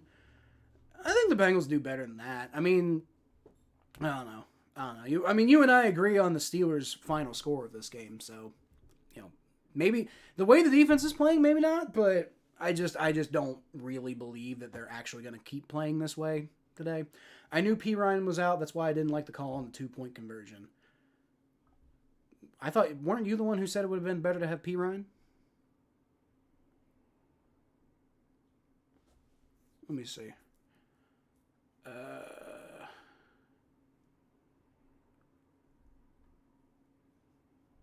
Oh, you said if we had P. Ryan. Okay, I understand what you're saying now. Yeah. I didn't realize he was inactive today. So that's fair enough. I still, though, like, I don't know, Chase Brown's been having a pretty decent game. I don't know about running from the Wildcat in that situation, though, because there's only like one or two. You're not going to throw a pass to Joe Flacco. I mean, I guess you could. I guess maybe the fact that they're really not counting on that happening is the reason why maybe you should. I don't know. But either way, at the time it made sense. Now you're kind of kicking yourself because, like, the defense has kind of gotten their shit together, but you also don't, like, you can't know that's going to happen in that situation. From the 23-yard line now, Aaron Rodgers, 1st and 10, is going to hand the ball off Jaylen Warren. And nice play there by Dax Hill to bring him down in the backfield. That is how you tackle somebody, man. That's how you play football. And if they played more like that, then you would think, oh, hey, this is why they get paid to play football professionally. You know, they've definitely, after that first drive when I ripped them a new fucking one, you gotta give them credit. They've played a lot better since then. Hopefully they can continue that because it's looking like the offense is struggling a little bit to get going today. All right, 2nd and 11. Can we get like a turnover here? Aaron Rodgers, just an interception. I don't even need a pick six, just an interception. He's going to throw it. And there's going to be nowhere near any chance of anybody getting an interception. But Pat Freiermuth's going to destroy, Barrett Carter's ankles on that one. And Barrett Carter is one player who has not played any better. He has definitely been struggling pretty hard today. And they're going to target him because why the fuck not? Buck, back and forth, was 14-10 Bills. Now 17-14 touchdown. Bucks lead Bills. This is the game I'm paying attention to. All right, fair enough. Fair enough, Jim. You want to give us updates on that game? Go right ahead. That's totally fine. I just appreciate people being in my chat, really. And I appreciate you showing up and doing something other than just being a complete cunt to everybody all the time. Sorry if that word is something that people don't like hearing, but it's true. Aaron Rodgers rolls out to his right and's got good pressure, and he is going to miss, I think, Darnell Washington. Jonnu Smith, actually, is going to miss. I appreciate you at least being a little bit more, like, not garbage to everybody today, Jim. I don't know what crawled up your ass recently, but if you're going to be, better today, I appreciate that. Was that a pass rush? It sure was, Stranger. They've had a pretty decent pass rush today without Trey Hendrickson, which is really nice to see, by the way. I'm not saying I expect this to happen often, but yeah, without Trey Hendrickson. Now, it is still the Steelers' offensive line. The Steelers' offensive line is pretty bad. But Aaron Rodgers getting rushed again, going to have to scramble out of the pocket. And he's going to get taken down by Myles Murphy. Combination of him and B.J. Hill, and the defense is going to stop him, get a sack on 3rd down. I know that was 2nd down, I guess, because now it's 3rd and 21. I swear to God, I thought that was 3rd down. Could be wrong. Sack. There we go. It's 3rd and 21. That's what you'll like to see. The Bengals, without Trey Hendrickson, that's really actually encouraging to see. Without Trey Hendrickson, they're getting pressure, which is, you desperately need them to do that, man. You so badly need them to figure out how to get pressure without Trey Hendrickson, because, I've complained about the secondary, but that's another thing, man. Like, without Trey Hendrickson, you've got to be able to figure out a way to generate pressure. 3rd and 21, Rodgers, shotgun formation. He's going to throw it well shorter than it needs to be thrown to Darnell Washington. And I think they're just probably trying to get extra room for their punter to punt, I think, at that point. Because now it's going to be 4th and 7, and the Steelers are going to have to give the ball back to the Bengals. And now this is kind of what I'm talking about. This is probably going to be the Bengals' last offensive drive of the half. So if you can at least get like a field goal here, then you take the lead and you get the ball first in the second half. And that's where you can start taking control of the ball game. So can you at least go get a field goal on this drive? That would be great. They can stop Aaron on 3rd and long. They sure did, Jay. All right, Charlie Jones is going to return that from the 14-yard line, gets to about the 23 before he gets rushed out of bounds. Battle lived through that. Well, that's why they call him Battle. I don't have anything positive to say about Jordan Battle right now. We'll see if he keeps playing better, but I do not have. I'm so, because I'm mad at Jordan Battle. You know, not just as like a Bengals fan watching a guy play badly, but I'm mad at Jordan Battle because I was such a big supporter of his, and he has done nothing but look like garbage ever since I started supporting him. You know, I was like, oh man, this Jordan Battle guy, he's going to be one of the reasons why our defense is able to continue past Jesse Bates, and he's done nothing but just play like absolute fucking garbage.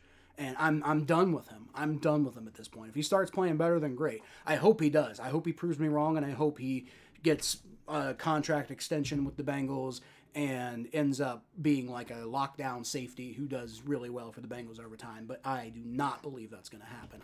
I personally would bench him for PJ Jules. Personally. That's how bad it is with him.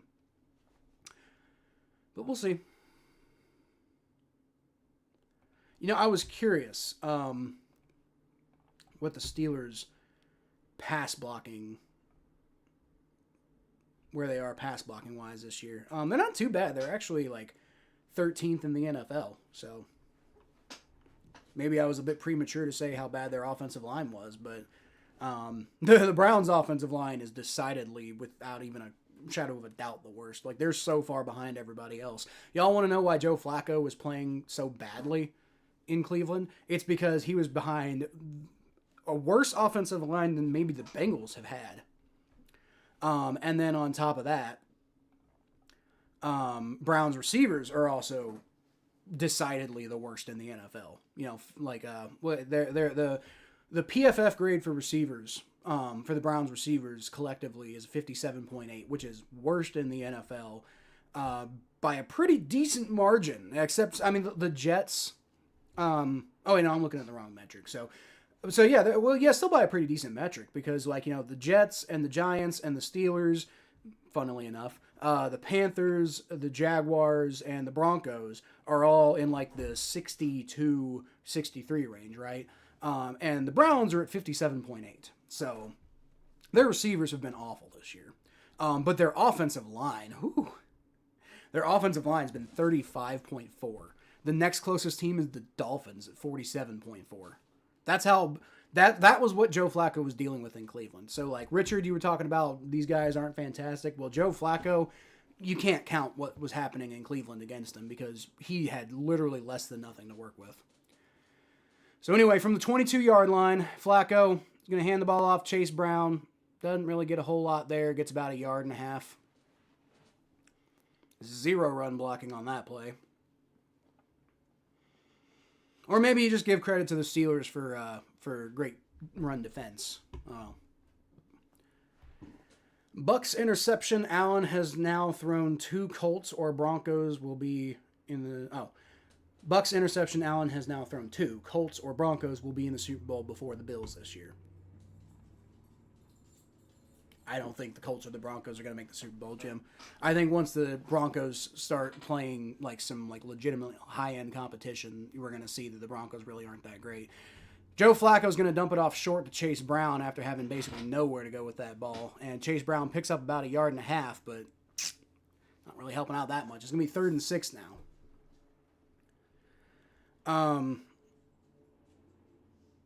Yeah, I don't think the Colts or the Broncos are going to make it. I think the Colts are a pretty solid team, but I think they're also like they're fresh and they're young and they're going to slip up at some point.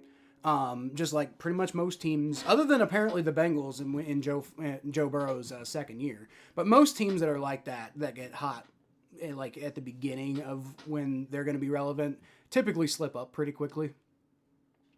Flacco's going to throw it short to Chase Brown. It's overthrown, but he manages to reel it in. And there's not a lot of people around him, so he manages to pick up the first down and keep that Bengals drive alive. Let's go. Like I said, if you can just get a field goal on this drive, then that, with the way the defense is playing, that's huge. Now, I wouldn't rely on the defense if I was the Bengals. I would just take the opportunity, because right now you have the opportunity. If you can, like, drain that clock and you can go get even a field goal on this drive, and you can get, and you can get like, a touchdown on the first drive after the half, then you can just outscore the Steelers the rest of the game. I would rather do that than trust the Bengals defense to stay playing this well. But, it does have to be said that, they are playing pretty well. Flacco has to get rid of that ball because he is getting rushed pretty badly. But he does manage to get out of the pressure and get the ball away, which is nice. That's the type of play that I will say. That's one thing where Joe Burrow, that's where Joe Burrow does better than like would operate this offense better, because Joe Burrow would keep his eyes down the field and probably would have found a receiver there instead of throwing the ball away. Or at the very least, he might have been able to just get out and like start sprinting and getting some like rushing yards out of that. Now, I'm not saying he should do that every time, but I think on that play he would have recognized the opportunity.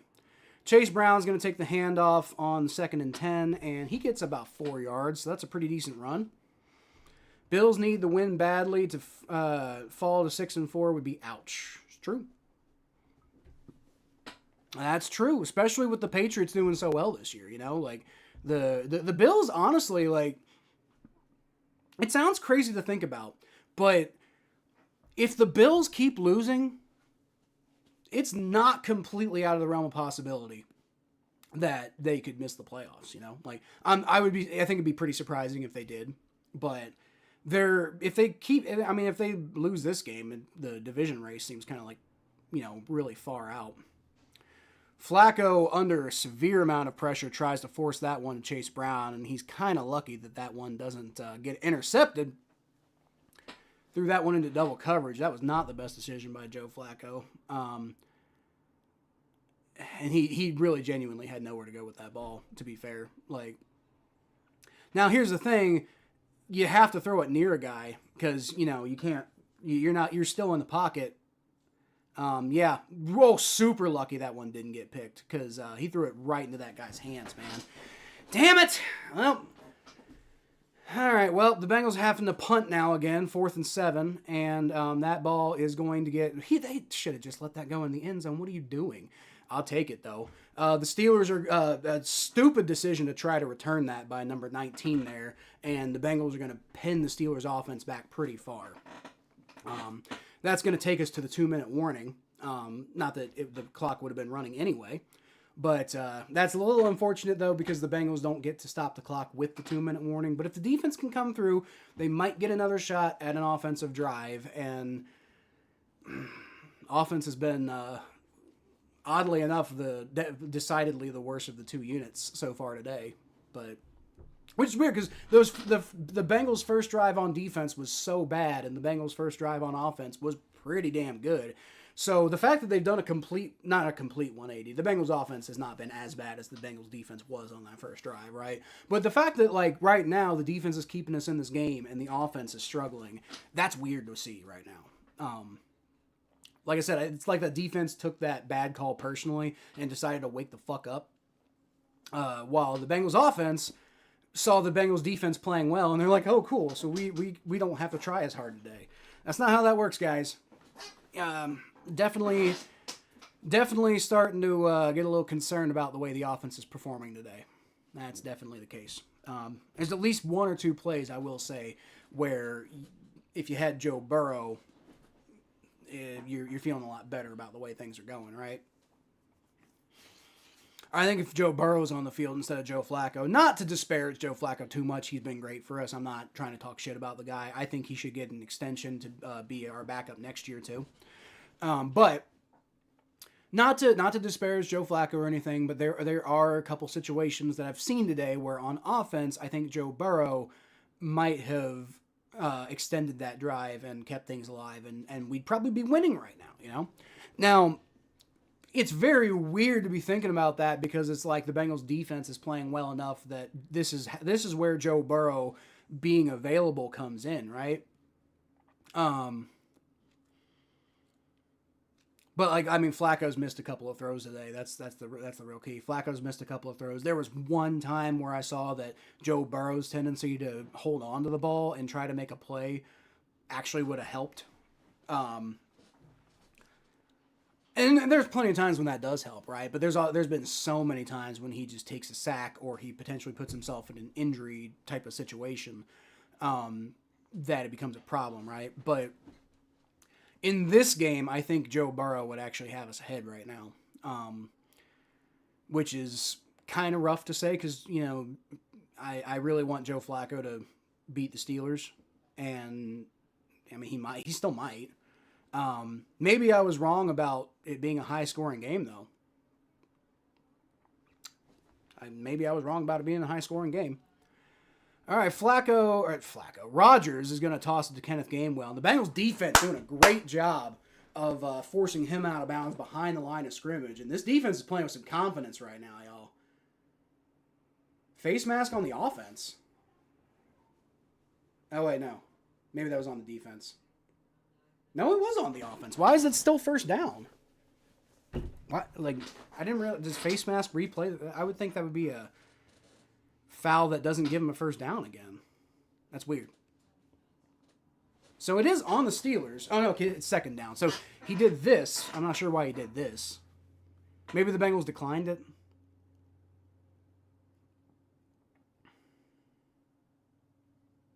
Either way, it's 2nd and 10.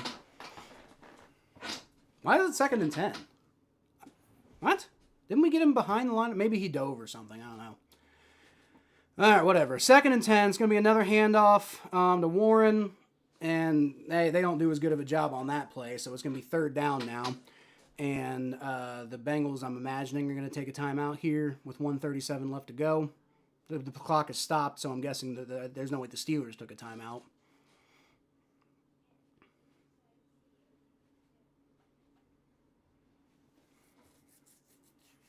I mean, I don't know. Maybe they did. You never know from watching the broadcast because they're not indicating. Yeah, okay, there we go. Finally, so the Bengals have 1 timeout left. If they can stop them here, I'm guessing they'll use that last timeout and then have no timeouts on offense, which is fine. You get the ball back, but you got to stop them here, though, man. They just gave up 6 yards on that last play. So can't do that again. Otherwise, Steelers are just going to be able to basically kneel the clock out, essentially. They might even try to go down the field because they have all 3 of their timeouts. All right, Rodgers, shotgun formation, takes a snap, looking back. He's got a lot of pressure, but he gets out of it, and the Bengals defense is going to let him get a first down. Fuck! They had him, man. Damn it! That's just a great play by Rodgers, though. There's a lot of things I could complain about the Bengals defense, that not being one of them for sure. Damn it. Well, so much for the idea of doubling up and that being a way to take control of the ball game. Oh, well. 1st and 10 now from the 21. Rodgers under center. Shotgun. And he's going to throw it nowhere near him. There's a flag on the play. I think they're going to call it on the Bengals. Like, they're going to call pass interference or something on the Bengals. Yeah, they're going to call pass interference on the Bengals. And Zach Taylor's upset, but, I mean, it looked like pass interference to me. Cam Taylor-Britt is hurt, though. So that's... As much as Cam Taylor-Britt annoys me, I'm not entirely sure that's...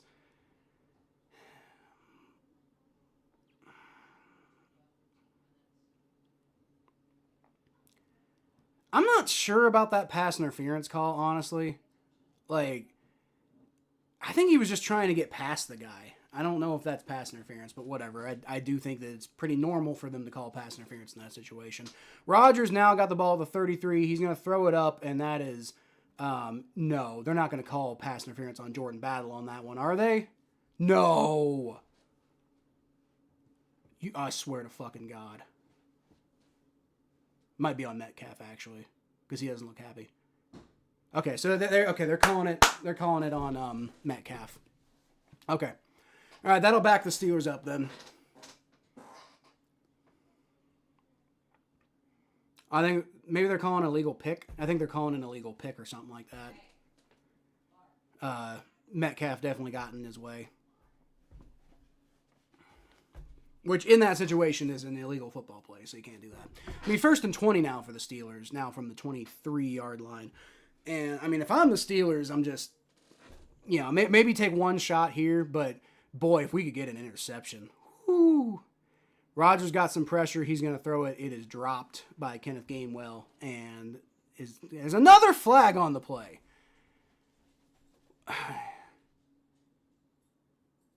What's the flag? On the Bengals. What are they calling? Broadcast isn't telling me what they called. They calling roughing the passer.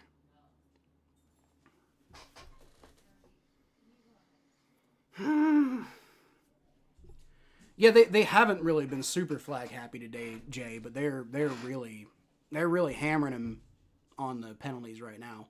Like, that's 3 penalties on this drive alone. And both teams have only had a total of like 9 penalties. So, like, a third of the penalties of that they've called today have come on this single drive.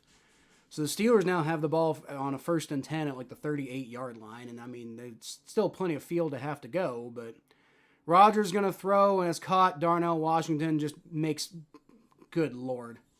And he blows through like 3 fucking Bengals defenders. And that right there,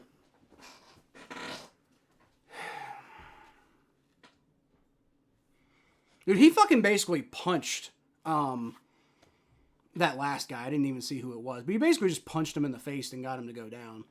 Yeah, Barrett Carter just absolutely playing like garbage today, dude. Geno Stone was the one who just totally whiffed on another tackle. And then I think DJ Turner's the one who gets punched in the face. And he does end up taking him down, or at least making him go out of bounds. All right, well, now with 41 seconds left, the Steelers are in field goal range. And that's stupid. Kenneth Gainwell gets like 11 yards on the fucking play. And we're not really doing this, are we? Are we really doing this, defense? And the Steelers are going to take their first time out, because duh. We're not really fucking doing this, are we? We're not really all of a sudden, this is where the defense comes back to fucking earth. Are we really doing this right now? I thought we took that shit personally. Apparently not. I thought we took that shit personally, but apparently we just decided that, we made our point. Now we can take the foot off the gas.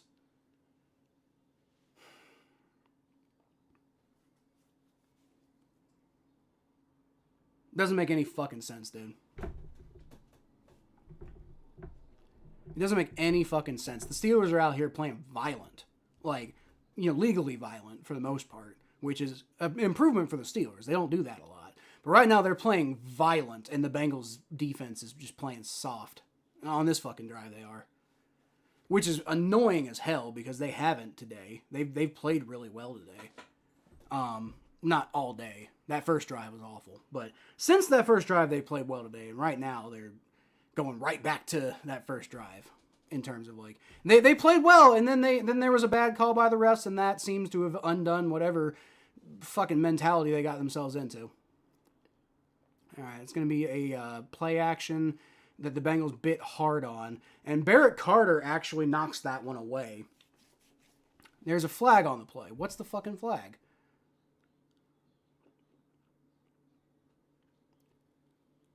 Roughing the passer. Are you fucking kidding me? What do you mean?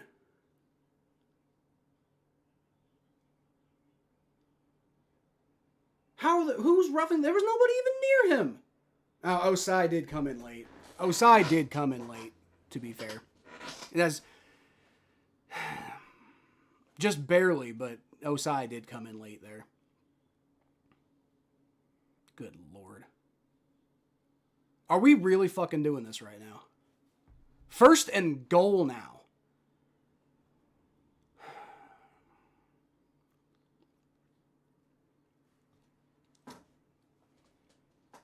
This is what I get for having hope, man. This is why I picked the Steelers to win. All right, Kenneth Gainwell is going to take a pitch, and the Bengals actually fucking tackle him. Wow. Just gave him like 3 yards. I think he stayed in bounds, so wouldn't the Steelers need to burn another timeout? Not that it would matter, but yeah, okay, there it is. They did take another timeout. Again, not that it would matter. Like, they'd have to get extremely lucky for the Steelers to run out of time at this point. Because, I mean, like, they're well in field goal range right now. So worst case scenario, they play well and keep them in bounds, but make them, I don't know. I almost kind of want to say, like, the Bengals have a decent chance of the Steelers trying to go for it on 4th down or something and failing. They maybe have a better chance of that than damn near anything else. Joseph Osai is not on the field anymore. I wonder why. Because even though that was a soft call, that was still, they're going to call that every time. You can't be doing that. Flacco got decent amount of pressure, and he's going to heave it to the back of the end zone. That is caught with one hand out of bounds, though, by Kenneth Gainwell. Now, he leaped up in the air and caught that like Odell Beckham Jr., but he was well out of bounds at that point. So, like I said, I think there's a non-zero chance that the Bengals could hold him to 4th down, and then the Steelers could attempt to go for it on 4th down and then fail with, since they got the lead and since their offense hasn't been playing well today, maybe Mike Tomlin rolls the dice on something like that. That'd be really nice if that happened. But that would require the defense stopping them on this next play. Now here's the thing. It would pretty much have to be a clock stopping type of, thing, right? Because, the Steelers are actually taking their last time out now. So, funnily enough, with 17 seconds left, I'm not sure it's going to matter, because if you tackle them in bounds, then Aaron Rodgers is... Oh, wait a minute. Hold on a minute, actually. Maybe the Steelers actually just go for a field goal here, right? Aaron Rodgers hurt his arm. That's not good. Yeah, it's 3rd and goal, so my guess is they're going to try for a play here, and if the Bengals tackle them in bounds, they'll just get it up. They'll get up to the line and spike it real quick, and then they'll go for a field goal from that point. Or maybe they'll go for it, honestly, depending on what happens on this next play. Yeah, I think anything's on the table. Now, if Aaron Rodgers' hand is injured, maybe that factors into Mike Tomlin's decision, but if they get up close to the thing, maybe they just try to run the ball in. I don't know. Rodgers, shotgun snap. He's going to throw, and that's caught. Nope, it's dropped. There you go. So that, most likely, the Steelers are, Steelers sending their field goal unit out. Pretty clear. And the Bengals defense at least manages to stop them for a field goal, which in context is fine. The offense should have scored more than 6 points today so far. So, I won't shit on the defense too badly. For holding them to a field goal, even though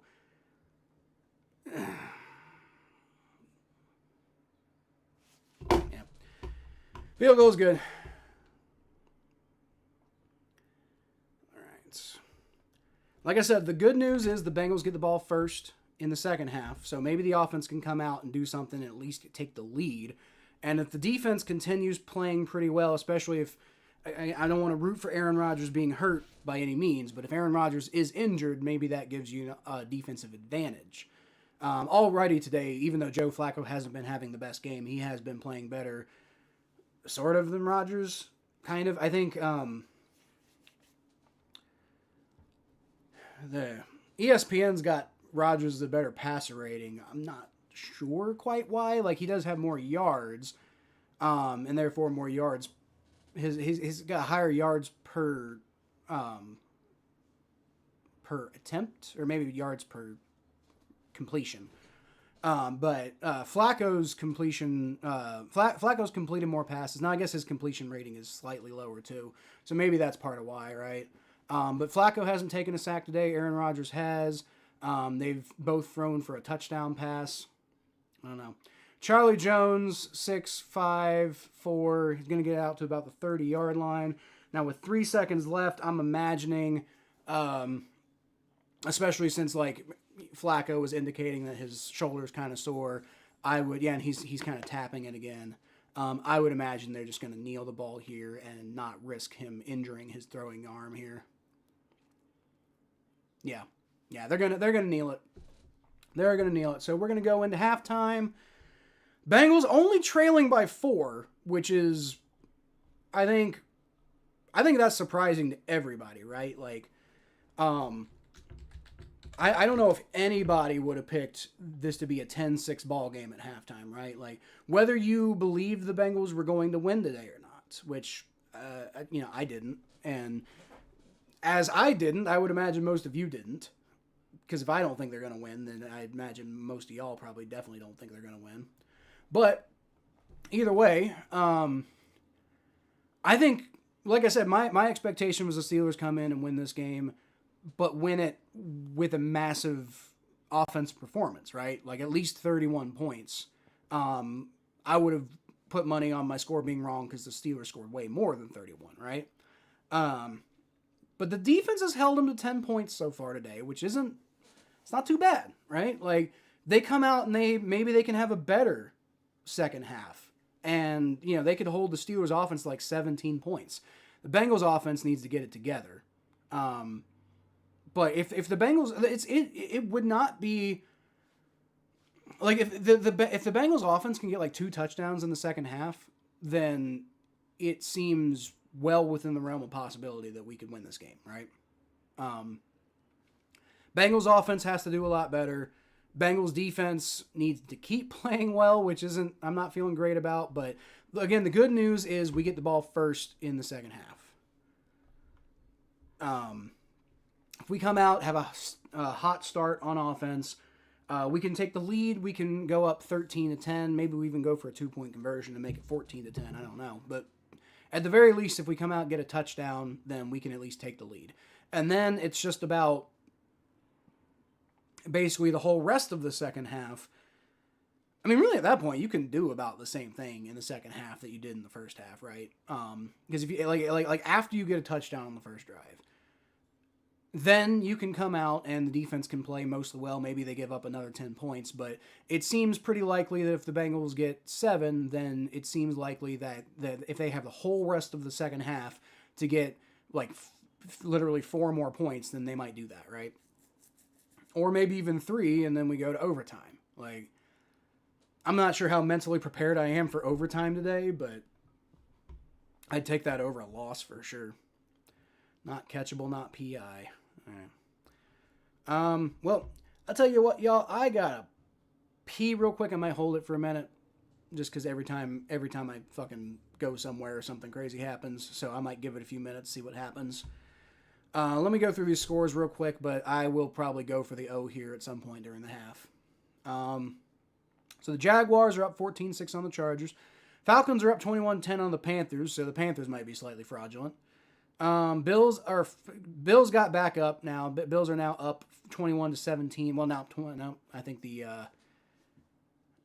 Buccaneers just got a field goal, so the Bills are up 21-20 over the Buccaneers at halftime. So that game is super close. Bills have come back though, so they're the ones with the momentum, which is good for them.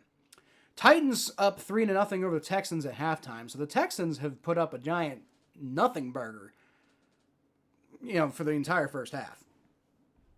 Kind of crazy. The Bears are up on the Vikings now 10-3. So it's not good for Vikings fans. Packers and Giants are tied 13-13 at the half. And I am no Packers hater, but after all the trash Packers fans talked, I think it would be pretty funny if they just floundered most of the season. Be even funnier if they missed the playoffs. Like, after all that fucking, again, I'm not in the business of defending the Cowboys, but it does seem like they talked a lot of trash and just completely buried Jerry Jones. And like maybe Jerry Jones deserves to be buried, but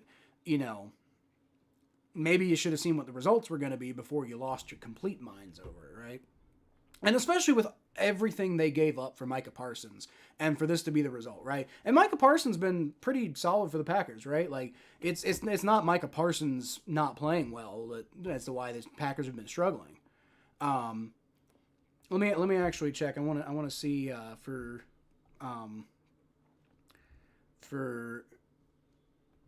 pass rushers how Micah Parsons is holding up.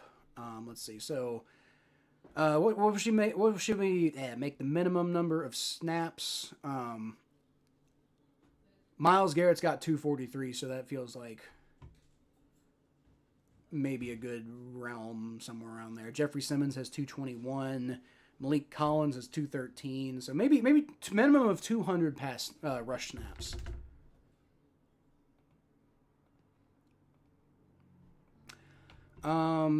Micah Parsons. I don't even see him on this list. What the hell? He's got it. Oh yeah, okay. He's at the top. He's not number 1. Okay. Whoops.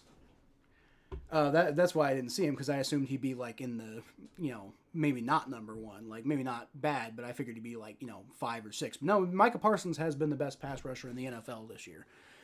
How's his run defense doing? I know that was a big talking point, but how has his run defense been doing? That's an interesting thought process. He's not even on the list. Has he not had 200? Maybe he hasn't had 200 rush snaps. So let's take that off then.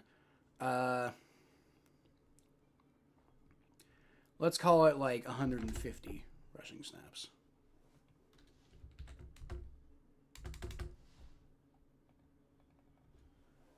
Nope.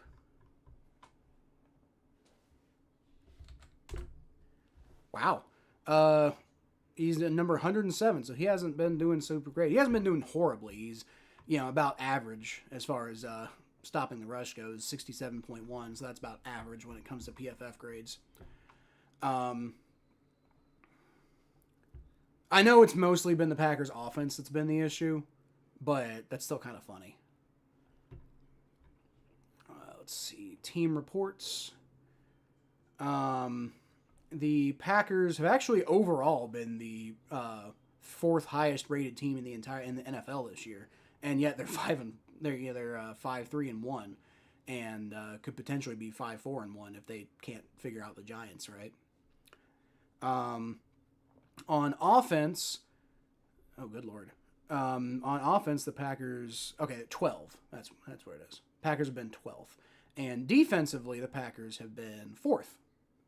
So it has been the Packers' offense. Now, I will say, for having the 12th, was it 12th rated offense? Yeah, for having the 12th rated offense and the 4th rated defense, you'd think your record would be a little bit better than 5-3-1, right? But, and then struggling with the Giants right now, you could end up being 5-4-1.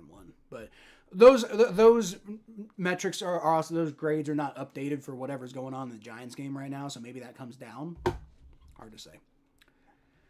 Darnell Washington looks like a lineman playing receiver, plowing over our guys. I know, I wanted him in the draft, man.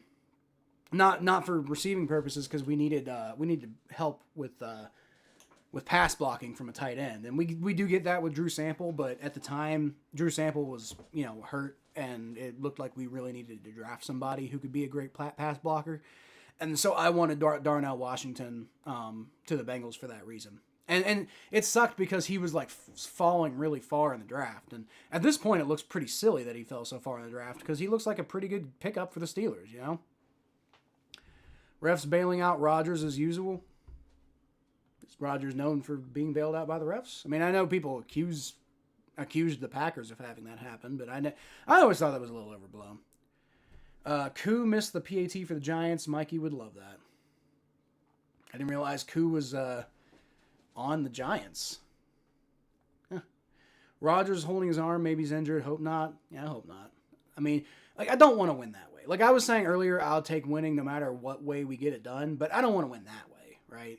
Like that goes beyond like honor, like winning in an honorable way, and that goes just more to like I don't want to root for anybody to get injured. Period. Why? Partially because of like karma.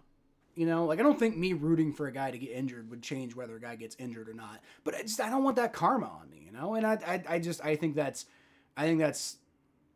bad form. It's bullshit, I just don't. Why would you want that to happen? Why would you want a guy to get injured unless he's a piece of garbage? Like maybe like the guys who suck, like as people, maybe we can root for them to get injured for different reasons, like. Like why I understood. I didn't agree with it because he was acquitted. So you don't know what happened. But I did kind of understand when people were rooting for Deshaun Watson to get injured. Because they genuinely believed that he, committed those crimes. And if you genuinely believe that that happened, then that's a valid reason to root for somebody to be injured, right? But outside of something like that, you don't root for people to get injured. Like I wouldn't root for people to get injured, even if they were like known cheaters in football. You know, I used to hate the Steelers so badly for like all the calls that they just magically got all the time, and all sorts of things that seemed like really sketchy to me. Like they love to throw their rings in our faces, but people forget that the Steelers were known for pretty heavy roid use back in the 70s, people forget a lot of stuff. And then like I said, like in the 2000s, it was, they were subsisting off of ref calls all the time. And that's part of why I have no sympathy for them today when they don't get those calls. Or when the calls bite, like go the other way on them, when they get bad calls against them. Well, that's karma, but I still wouldn't want any of those guys to get injured, like if you're like guys who, so like any of the Bounty Gate guys, maybe those guys, we can root for them to get injured. And not to like shit on Mikey's team or whatever, but like if guys are intentionally out there trying to injure other guys, then you've lost the karma war already. So, I think at that point I'm okay with rooting for guys like that to get injured. Right. But not just because you don't like them or because they made you mad or whatever, Bills are so shit they're allergic to winning. Second time they got a special teams penalty. A lot of... Man, you're all over talking shit about the Bills, Richard, when up until very recently, the Bills were dominating that division, and the Patriots were pretty irrelevant, right?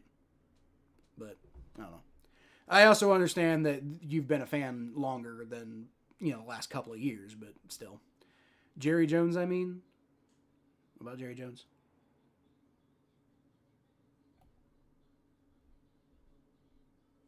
Huh?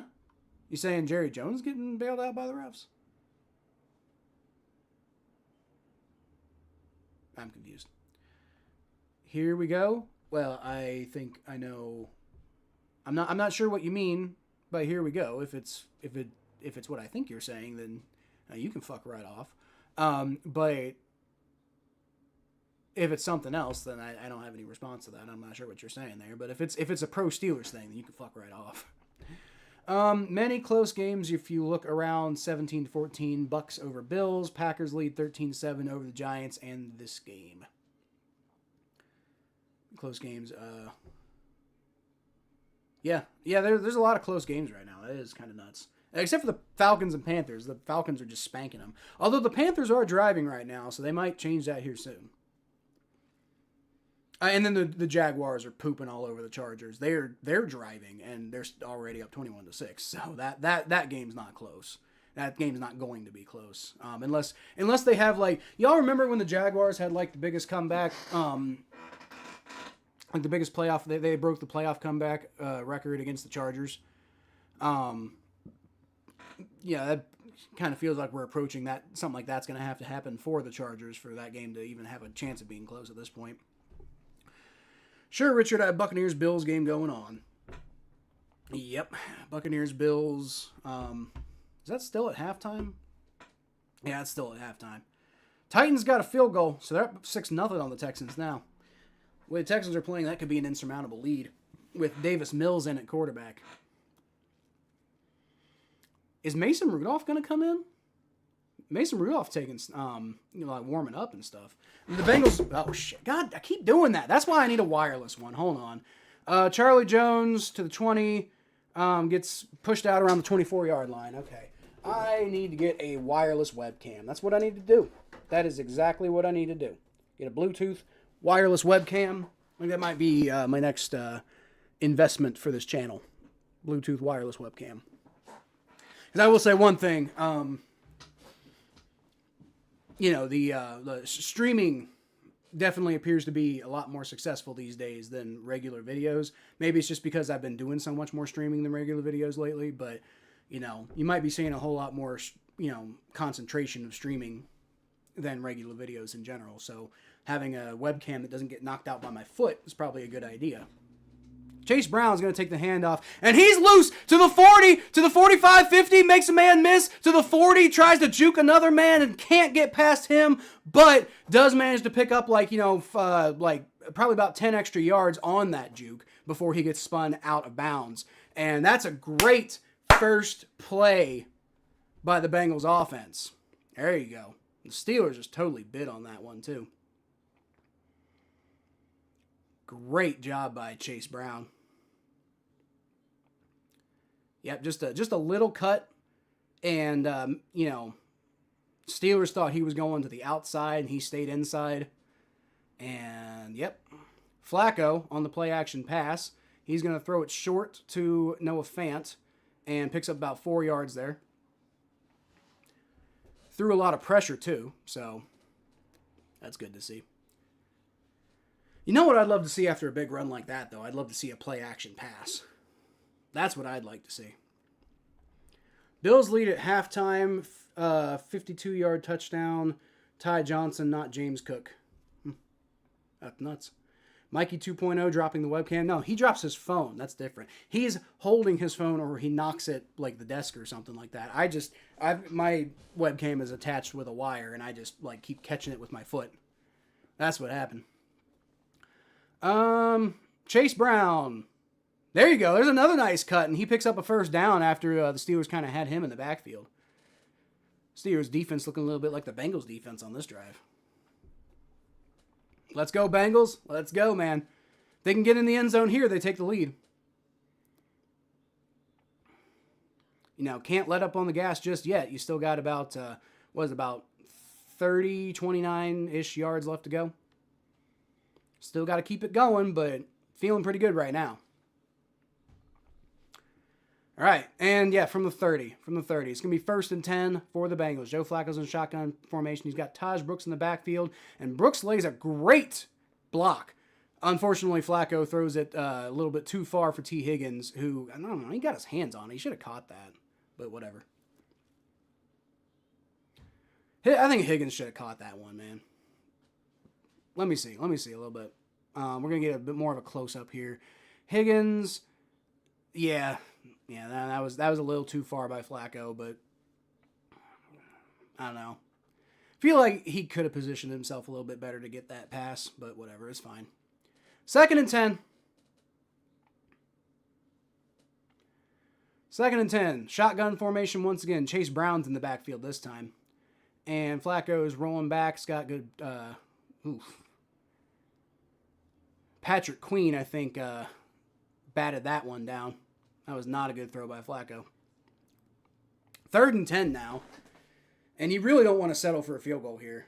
You really don't want to settle for a field goal here. That would hurt after the way that this drive started. Oh, no, that was Noah Fant, actually, who just, Flacco overthrew that one. Now, I wonder if Noah Fant thought that ball was intended for him, because it looked like if Noah Fant hadn't gone for that, T. Higgins might have caught the ball. So, that might have just been a complete miscommunication. All right, Flacco, 3rd down now. He's going to throw. It's caught by Jamar Chase, but only for about 4 yards, so that's going to be 4th down, and the Bengals are going to have to come out with the field goal unit now. That sucks. Curious if Rodgers will come back out with his arm being how it was. Well, Mason Rudolph was warming up, so I don't know. We'll have to see. But if Rodgers wasn't feeling good, then they might choose to go with Mason Rudolph since they have the lead. Is the defense good or is the Steelers bad? Probably a bit of both, Jeff. Probably a bit of both. Probably maybe more of the Steelers' offense being bad in general. Field goal's good, by the way. More so the Steelers' offense being bad in general. Maybe it is. The Bengals' defense has played mostly well today. There's been a couple of that first drive was awful, and then the first drive or the last drive before the end of the half was not very good either. They did hold them to a field goal, but yeah. It's mostly been a good day from the Bengals defense. I wouldn't say the Bengals defense is good. I would say that today they've played pretty well. And I wouldn't say it's all the Steelers offense being bad. The Bengals defense has played well. So I'd almost rather say neither. Because I mean, you can almost say the Steelers' offense being bad is really the story.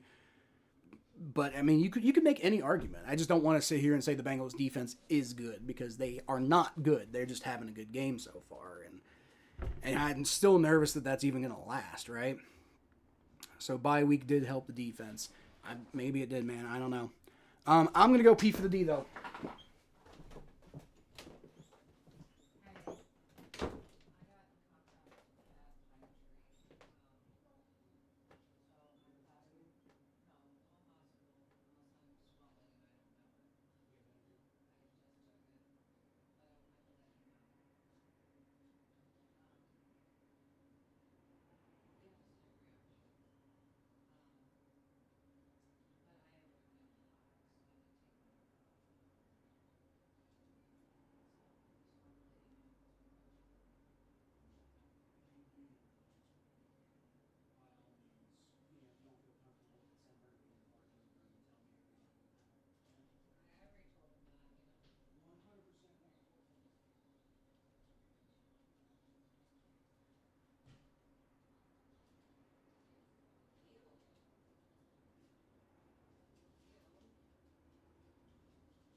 Made it back just in time before we got the kickoff.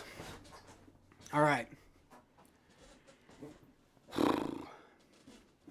Got a bit of an update here in a second, y'all. Just so you're, nothing imminently happening right now. Just need to, make y'all aware of something here in a sec. After this play, though.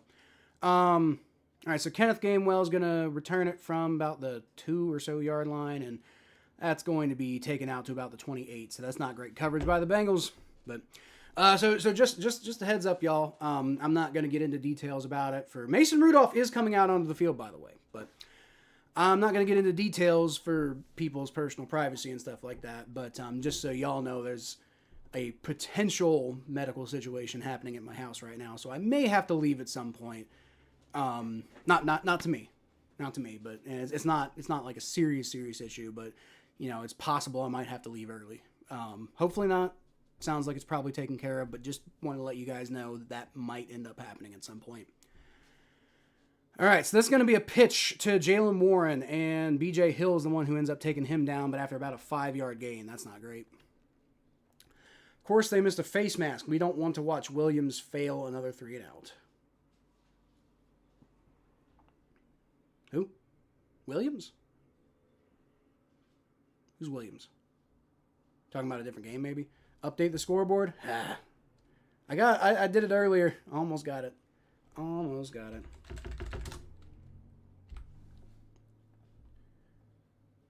Hopefully my P for the D worked. We'll see. Jalen Warren takes the handoff, and he gets about 3 yards, maybe 3.5. I don't know. So it's going to be they're calling it 3rd and 2 now. See if the defense can get off the field here. The 3 scores I have are all close other than this game tied 13-13 Packers versus Giants and 21-20 Bills lead, even with Josh Allen 2 interceptions. So that's why they're okay. I mean, it is the Buccaneers. Buccaneers pretty decent team. Vikings Bears, I do not want to know until highlights because I know they suck. Well, I'm gonna talk about the game, Jim. I'm gonna update the score. So I can't not update the score, but I won't do a whole lot of talking about it if it makes you feel better. Mason Rudolph is going to throw it short to Kenneth Gainwell, and I do think he picked up a first down. Oren Burks is celebrating. I'm not sure why. Because I think maybe he thought he'd stopped him, but he didn't. Best wishes to the affected party. I'll pass that along, Jay. But like I said, I don't want to talk about that too much because, that's their business, and I don't think they want that out there. But just so y'all know, it's not like a serious emergency or anything like that. But, if it turned into that, I would have to leave. Rudolph's got, man, they're getting no pressure on him there. But great play by Jordan Battle, who I've been really critical of today. Great play by Jordan Battle to get Jalen Warren down behind the line of scrimmage. And Jalen Warren's a little slow to get up. Oh, he's limping. Hopefully he's okay, man. He's trying to stay on the field, but the trainers don't seem to be interested in letting him do that. Well, I think we might be getting some sort of injury timeout here. Yeah. Oh, yeah. I think he definitely got twisted up there a little bit. Jordan Battle pretty much had to do that to bring him down. Oh, I see. He tried to stop and he got his ankle bent. Okay, that's what happened. Ugh, that's a tough looking injury there. He's limping off the field now, so don't know if he's coming back after all that. The good news is he's not like being carted off the field or anything, so it's not like, you know, a complete it's not like a devastating injury, but you know, definitely was looking a little rough there. So I guess we're going to be seeing more of Kenneth Gainwell probably for the rest of this game. And he's playing well enough today that I think maybe just like be careful with Jalen Warren, even if he turns out to be mostly okay. All right, from the 35 now, Mason Rudolph. Still no pressure, man. Good Lord. And he's just going to throw it to nobody. I would I wouldn't, but I would almost kind of say that maybe they should have considered like intentional grounding there. Because the guy wasn't even really near him, but maybe you could also make probably the valid argument that if the guy had come back on like a curl or something, that was a potentially catchable pass. Well, anyway, so the Packers apparently scored, so they, as probably expected, probably should win that game, right? It'd be crazy if the Giants won. It'd be really funny if they did, but doubt it. Mason Rudolph, shotgun snap, and he's getting rushed again. Even though he gets contacted as he throws, he still gets it to, I forget that guy's name. Roman Wilson? Yeah, Roman Wilson. Go Yoshi, go Bucks. Hey, Yoshi's been okay today, John. Yoshi has definitely been okay today. He was, you know, I've been critical of him this year, but today he's been having a pretty decent game. You know, obviously not good enough to have the offense scoring more than 9 damn points, but, you know, a good enough game. Man, that sucks because, like, the defense here, that sucks because, like, they kind of had him there. That's going to be a handoff to a new guy, number 20. I don't even know who that is.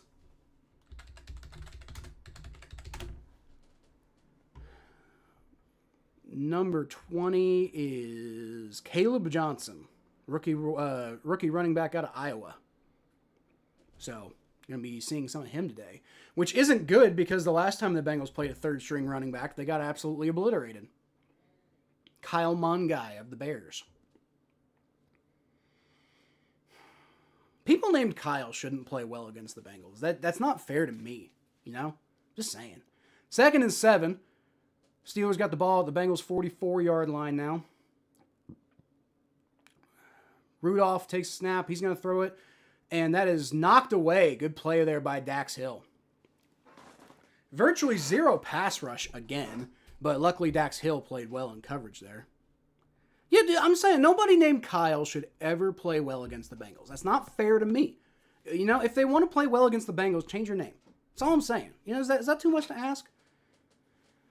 Rudolph targeting Jonnu Smith there, but luckily Dax Hill playing well in coverage there, which is good to see. Backup quarterback and running back, are we screwed? Shut up. Mason Rudolph going to throw it deep, and oh man, he hit DK Metcalf. God damn it. There's a flag though. They're going to call that on DK Metcalf. That seems to be what DJ Turner's indicating. Maybe they're going to call pass interference here on DK Metcalf. The Steelers look pissed off, so. Steelers look very upset. Yep, pass interference against the Steelers. Let's go. How's it going? Well, the defense is playing well, Mikey. Who would have thought? The offense is not having the best game so far, but the defense is playing really well. Okay. So that's how it's going. It's going okay. It's going well enough that it makes you feel like maybe if the defense can play like this more going forward, then maybe Joe Burrow coming back might make a difference. Now, winning this game would really go a long way to making it feel like maybe that's worth considering, right? But anyway, 3rd and 17, Mason Rudolph rolls all the way back. He hits Darnell Washington, who, oh my God, does he pick up the first fucking down? Dude, he bowls right through Geno Stone and picks up the first down, even though he had to run like 10 yards to get there. And Geno Stone, dude, fucking fire Geno Stone out of a cannon into the sun. He hasn't played well today. Most of the defense has played well today, but Geno Stone in general has played like garbage today, man. That pisses me off so much. Mason Rudolph, clean pocket once again. He throws it to DK Metcalf, who can't be brought down. Another first down.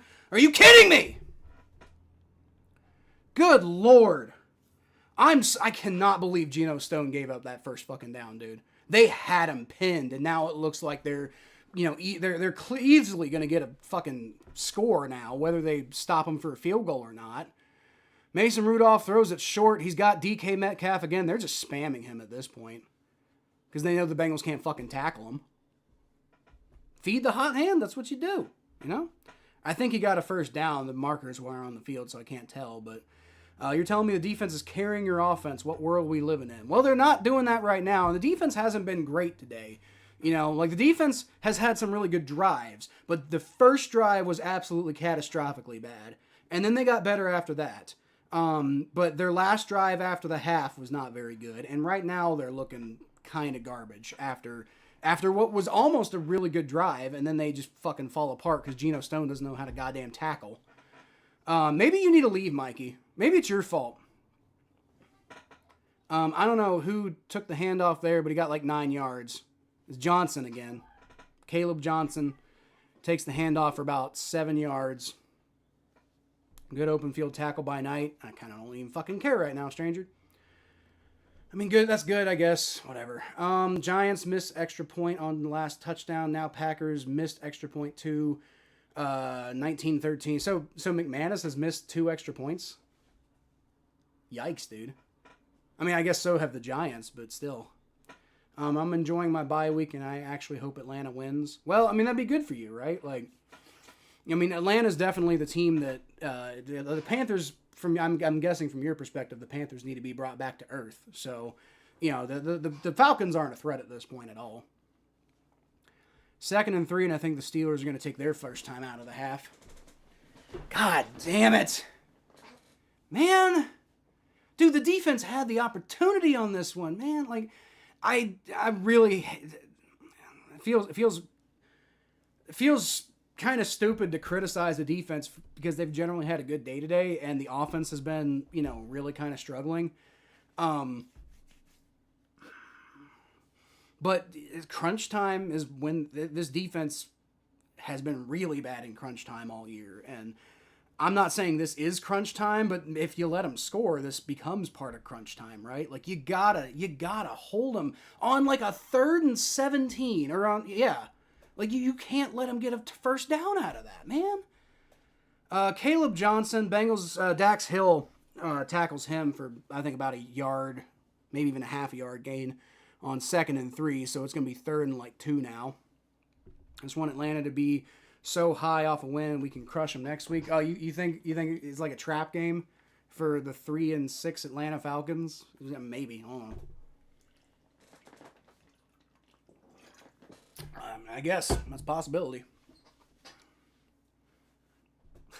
Maybe it's a trap game, Mikey. I don't know. If they do beat the Panthers, though, I mean, I might be willing to pick the Saints next week, honestly. For that very reason, right? Mason Rudolph, finally they get some pressure on him, and he's going to throw that ball out of bounds. So it's going to be 4th and 2, and the Steelers are going to have to settle for a field goal. So the good news is that we'll keep it a 4-point ball game, and maybe the offense can do something on this next drive.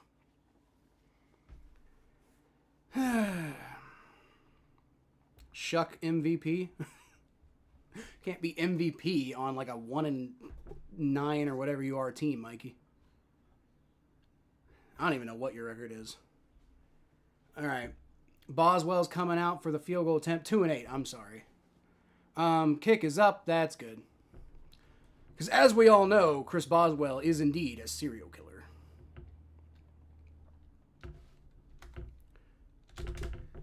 Steelers take the 13-9 lead. That leaves the door open for the Bengals offense, which is nice.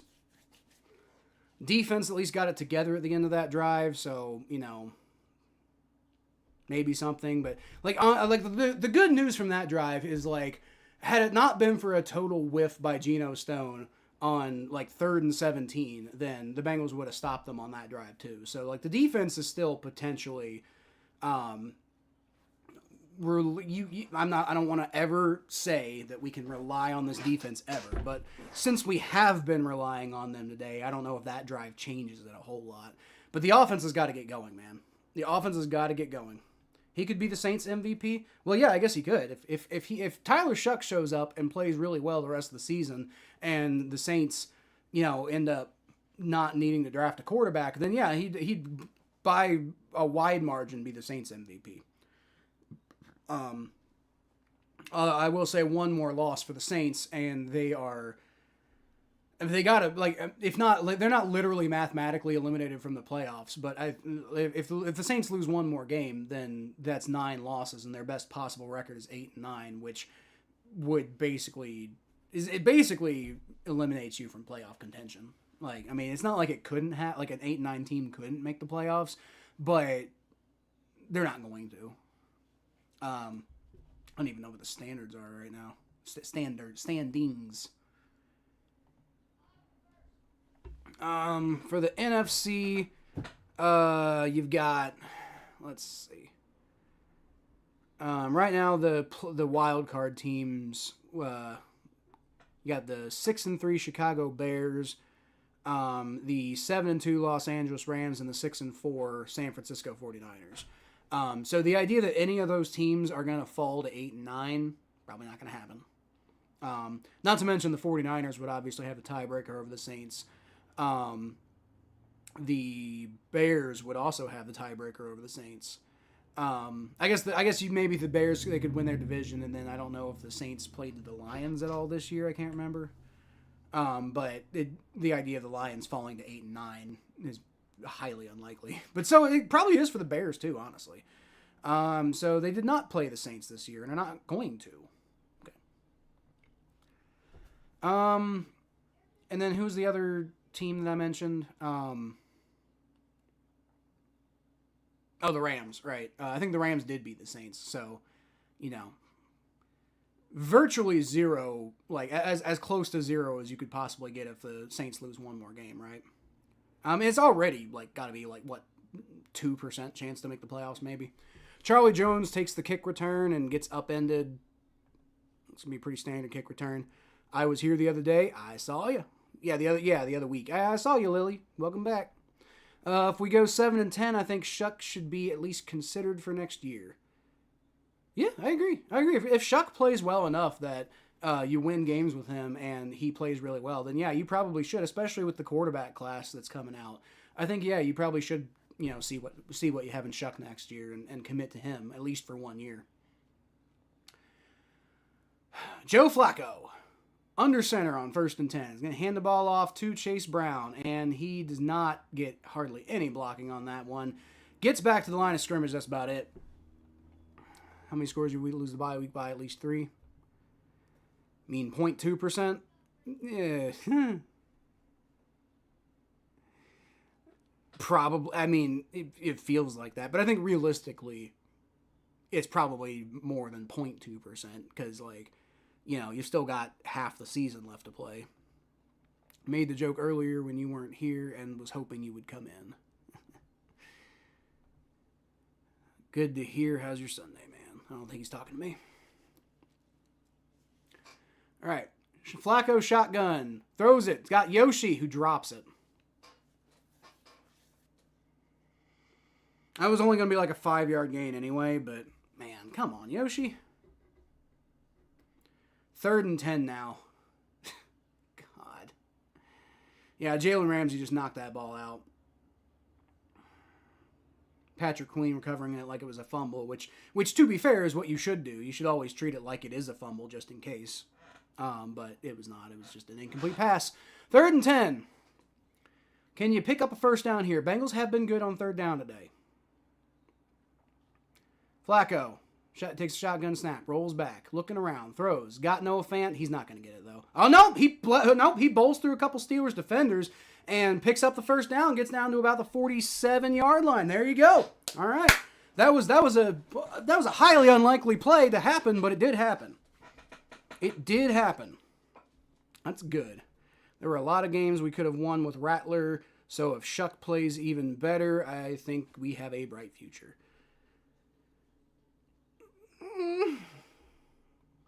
At the quarterback position, maybe, and even then, I think Shuck's Andy Dalton at best, personally, but I don't know. I don't want to kill your vibes. At least not while you're in my chat. Maybe I'll kill your vibes while we're on air. It's more fun that way. 1st and 10. All right.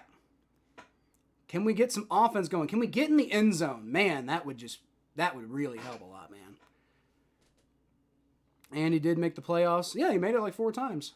Didn't do shit when he got there, but there you go. Chase Brown picking up about 4 yards on the run. That's a good run. That's a good first down run anyway. 2nd and 6 now. And he made the playoffs 4 times, lost every single time. But that's kind of what I'm saying about Shuck, right? Like, Andy Dalton was a good transitionary quarterback for us at the time. Unfortunately, we didn't have anything to transition him to. I mean, he did transition, I guess, ultimately to Joe Burrow, but, Andy was basically our next franchise quarterback, and I don't know if he should have been our next franchise quarterback, but, he was definitely better than who we could have had at the time, that's for sure. Joe Flacco throws, and it's caught T. Higgins, who almost breaks out of a tackle. Pierre brings him down, but that's still going to be enough for another Bengals first down. The offense is moving the ball. Like I said, if you get in the end zone, you're feeling a lot better because the defense is playing pretty well today. They're on Mason Rudolph. And I know the whole backup quarterback and backup running back thing, but, They did pretty well against them on that first drive. Darnell Washington and his gigantic play aside. Chase Brown takes the handoff, only picks up about 1 yard. Not great. If we beat Atlanta, be prepared for what? For you to be talking shit? As you should, Mikey. As you should. Playoffs is way better than 4 and 13. Well, yeah. Andy Dalton was good enough. That's what I'm saying. What I'm saying is would you consider Andy Dalton a bright future, right? Like if you're sitting in 2010 and Andy Dalton's coming next year, do you consider that a bright future, or do you consider that like a decent future, but not like what does bright mean, right? I guess that's the question. Like what does bright really mean when we're talking about the future at the quarterback position? Because I think Tyler Shuck has the potential of being pretty solid, but I don't think Tyler Shuck's gonna be a world beater or anything. Unfortunate play there by Joe Flacco. He's got Jamar Chase on the slant, but that ball is knocked down, I think, by TJ Watt. Koo missed the extra point for the G-men. There you go.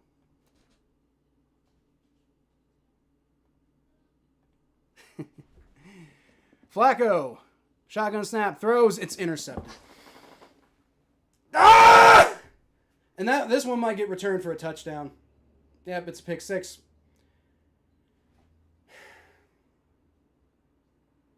Fuck! Damn it! Kyle Duggar, pick 6. Now you're in gotta get a touchdown on this next drive mode. You gotta get a touchdown on this next drive, man. And then you're gonna have to have the defense come through again. Like, god damn it. Flacco's officially back. What do you mean? threw a pick six. Like, it was. He threw a lot of a lot of interceptions early in the season. Most of them weren't his fault, Mikey. Now that one, 100%. What the fuck are you doing, Flacco? But whatever.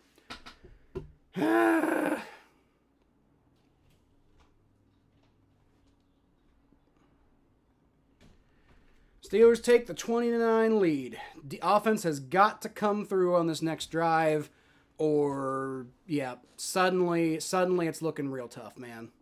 Why did I throw a pick six? Well, I don't know. Sorry. Fix the scoreboard. I already did, Mikey. Bleep. Yeah. Not here, man. Not here. We're real here. We are all real here, stranger. Can't wait till Sunday. I won't say it'll be easy, but it'll be a good game between the Bengals and Patriots. Well, I'm not feeling great about that game if we can't beat this one, but the defense playing better makes me feel better-ish. I mean, if we fall to 3-7, it's... if we fall to 3-7, I don't know how I'm gonna... I mean, I can spin that one like, hey, 10-7 makes the playoffs, and if we beat the Patriots, maybe Joe Burrow comes back the next week, and, if the defense is playing better, then maybe they can win out the rest of their games, right?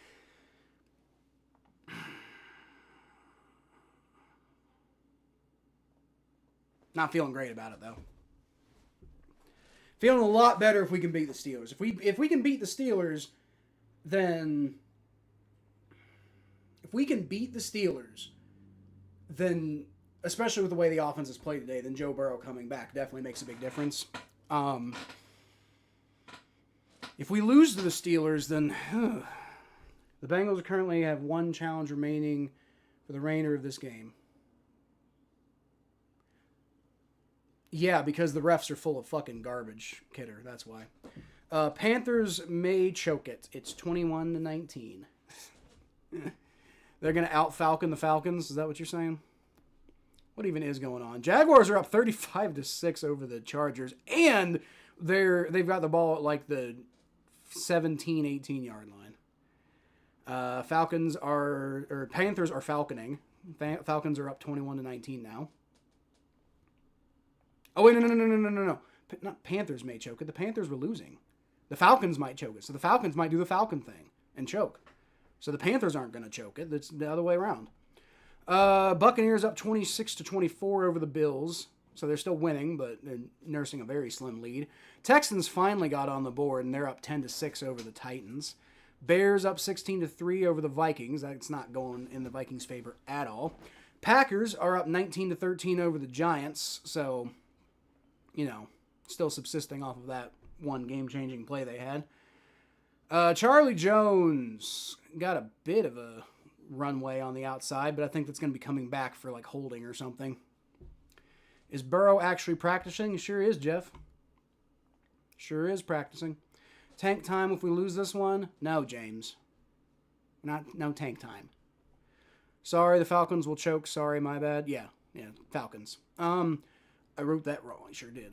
The Atlanta game is a must-win for me. Either Atlanta loses and I can laugh at them, or they win and we can crush them next week. Well, hopefully beat them. Look, I tell you what. You get to beat the Falcons if we get to beat the Steelers, right? Now, we've got to score a touchdown on this drive for that to happen. And then the defense has to come through again. But you never know. Never know. Flacco. Shotgun formation.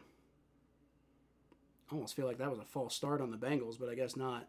They hand the ball off to 36. I don't even know who's the fuck is 36. Unless that was Chase Brown and I read that wrong. Yeah, it must have been Chase Brown. No, that is 36. We don't even have a 36 on the team. Not on our roster. Like a practice squad guy was number 36. No, we don't even have a guy on the practice squad. Who the fuck is 36? The hell? A Bengals player with the jersey 36 just run the ball. What? Who the fuck was that?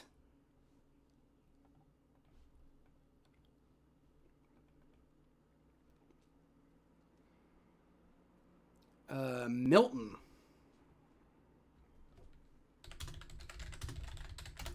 Kendall Milton.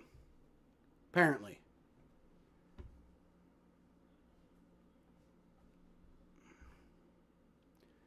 On August 26, 2025, Milton was waived by the Bengals, part of their final roster cuts, and was re-signed to the practice squad the following day. But wasn't on our practice squad roster for some reason. Very confusing.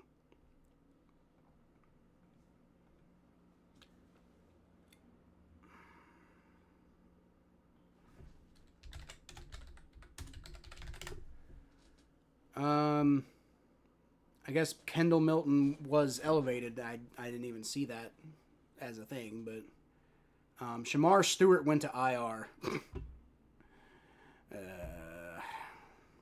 We're going for it on 4th downs on this drive.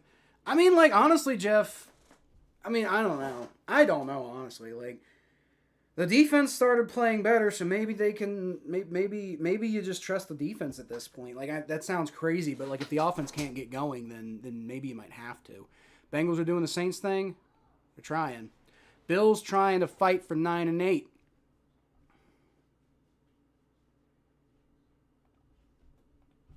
See if that happens. Man, cannot believe that we got a fucking pick 6. God, that's such a fucking crusher, dude. And it's like, we get the ball back and maybe the offense can do something, but they haven't really all game, so other than the first drive, they got a touchdown, but that's about it. It'd be a 20-10 ball game right now if we had just taken the extra point, but at the time, the defense was playing so badly on the first drive that it felt like might as well go for 2, right? Really, Chris Boyd of the Jets got shot. That's crazy. In critical condition. Hopefully he recovers, man.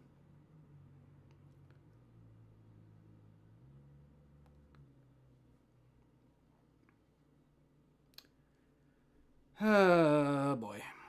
All right, come on, Bengals. Come on, man. This game was right in our fucking hands. Don't tell me we're gonna lose because the offense gives it away, man. 2nd and 7 from the 25-yard line. Flacco rolls back, gets hit as he throws, but he does find T. Higgins for a big, like, 20-ish yard gains, like 18, 20, something like that. Great play, though. That's what you need to see after the big fuck up there. 25, and T. Higgins gets it down to about the 47-yard line. So what's that, like 22 yards? I think 22 yards, something like that.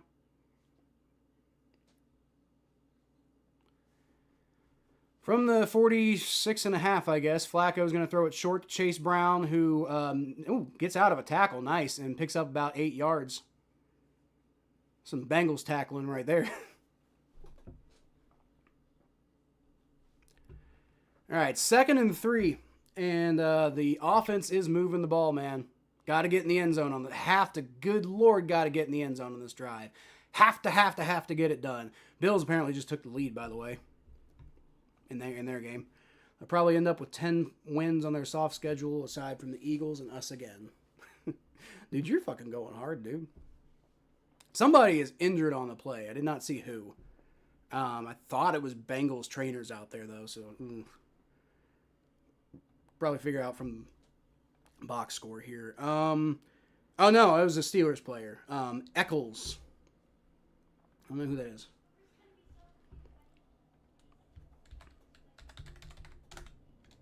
Brandon Eccles, cornerback out of Kentucky. Oh. Yeah, I know that guy. Fucking traitor playing for the Steelers. Yet I still don't want him to get injured, so I'm sorry that he's hurt, and I hope he recovers. But if he's okay, then you're a fucking traitor. Even though a lot of Kentucky players have played for the Steelers over the years, and I hate it every time. Like the Steelers just like drafting Kentucky players. It pisses me off. Maybe they do it to piss me off. I don't know. Last year was a fluke. For the Bills? Williams still won't hit 4,000 yards. Oh, Caleb Williams. That's who you've been talking about. Okay. Bills quarterback curse still living on for mediocre quarterback drafting. Winning football games, though. I mean, it doesn't really matter if you hit 4,000 yards if you're winning football games.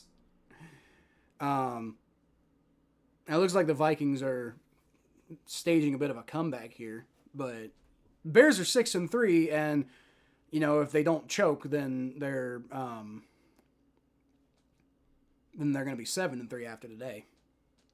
So, speaking of choking, the Giants are driving right now, and they are at the Packers 30, so they're only down 6. So even if they get a field goal here, that's putting a lot of pressure on a Packers team, which has played pretty badly today.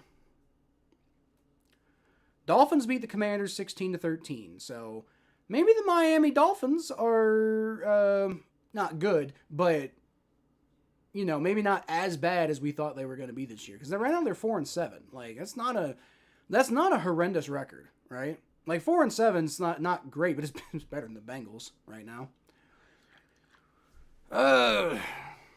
Patriots obliterated the Jets 27-14, and yet it was still a better game than that Patriots. Not Patriots. Ravens. I forget. Y'all know what I'm talking about. Ravens Dolphins. Was that the game? That was the game, right? All right. Chase Brown's going to take the handoff, and I think he might have gotten it on 2nd and 3. I think they're going to mark him. Man, they're going to mark him a yard short. Okay. I thought he got it, but that's fine. 3rd and 1. No, he got that, dude. He got that, man. Bengals can't really afford to challenge it, but, man, he got that. Whatever. Joe Flacco giving the weirdest face I've ever seen to Drew Sample there. All right, come on, man. 3rd and 1. It's going to be a handoff this time to Kendall Milton. And I think he got it, but the refs are going to mark him short because they just hate us. I don't understand. He fucking got it, man. A lot of jawing on the sidelines there. There's a flag, and I don't know who this is going to be on.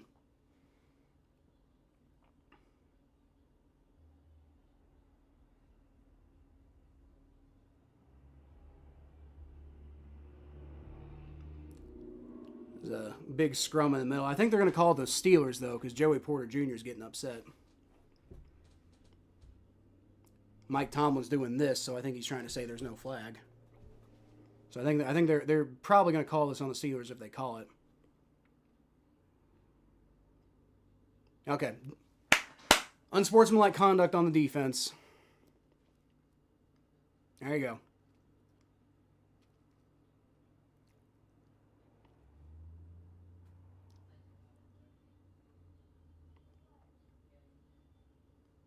Wait a minute, but Jamar Chase grabbed Jalen Ramsey's face mask. Like, maybe they called... I thought I might have saw that they called it on both the Bengals and the Steelers. What happens in that situation? Do you replay 3rd down? Because it's after the play. It's 4th and 1 now. The Bengals are going to go for it, as they really should in this field position, because you just know Ryan Rico would boot it in the end zone like he always does in this position. All right, Flacco.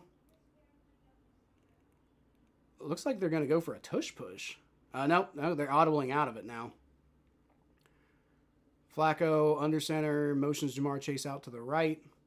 And are they just going to 7, 6, 5, 4, 3, 2, 1. Okay, and the Bengals are going to take the...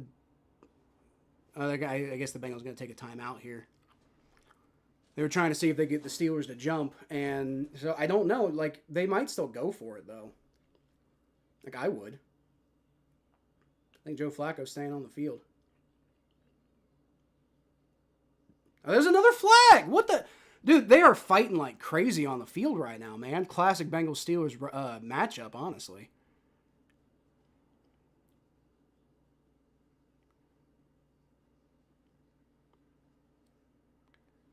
What's the flag now? Bengals are yelling at Jamar Chase. The Bengals sidelines yelling at Jamar Chase. Dude, they hate each other, dude. Joey Porter and Jamar Chase fucking despise each other.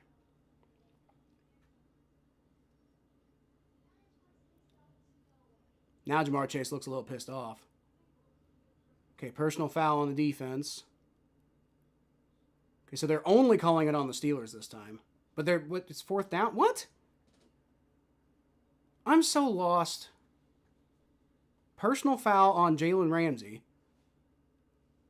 So the Bengals going to get the first down? The ref signaled this. Saying it's 4th down. I'm so lost. What's even happening right now? When you play the Vikings twice, that's like playing the Jets twice a year or the Browns.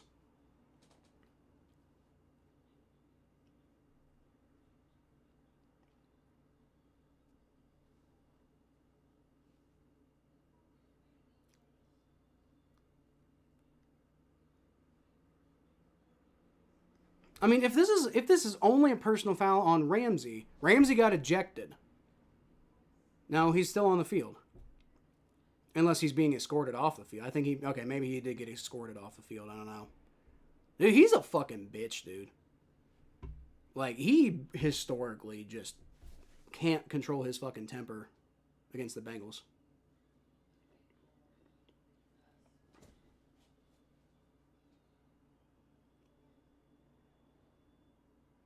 Okay, the Bengals did get the first down. Okay, so it's going to be 1st and 10 for the Bengals. What a turn of fucking events, dude. That almost, if the Bengals do get a touchdown on this drive, that almost might be as much of a fuck up as Joe Flacco throwing a pick 6, right? That almost might be as much of a fuck up. Like that might wipe away any advantage the Steelers had with that pick 6, you know? If the Bengals get in the end zone being the clear obvious thing that you like if the Bengals get a touchdown and can get at least to a 20-16 ball game, then maybe the Bengals have some momentum, defense can come out and do what they've done most of this game, play well, and then the Bengals come back out on offense and Jalen Ramsey's not out on the field, which Jalen Ramsey's not that great. Like, Jalen Ramsey's one of the more overrated players in the NFL, but he also, isn't nothing. So maybe having him out there would be kind of useful for the Steelers.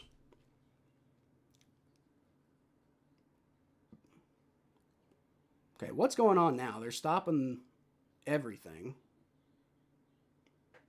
Dude, I want to win this fucking game so badly. I swear to God, I want to beat the Steelers so badly. Like, the most arrogant fan base, period.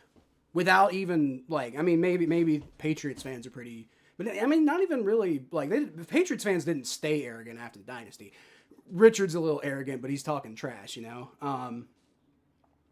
Patriots fans were arrogant during the dynasty, but they're not, perpetually arrogant like Steelers fans are. All right, Flacco, shotgun snap, throws, got Noah Fant, and he picks about 5 yards on that play. Steelers hitting pretty hard right now, but it was Kyle Duggar, by the way, the guy who got the pick 6, hitting Noah Fant pretty hard there, but it's pretty normal football play too. I guess each division has an easy team you should beat: Jets, Browns, Giants, Saints. Definitely the Browns. Although the Browns often don't get beat by the other AFC North teams. And it's not just the Bengals in the Joe Burrow era. It's, the Steelers have struggled with the Browns at times. The Ravens have struggled with the Browns at times. The Browns are a weird wild card team that, you probably should beat them, but doesn't always happen. Did the Bengals take another timeout? Why are you wasting your timeouts in the fourth quarter? Ramsey got ejected. Fuck him. That's how I feel about it.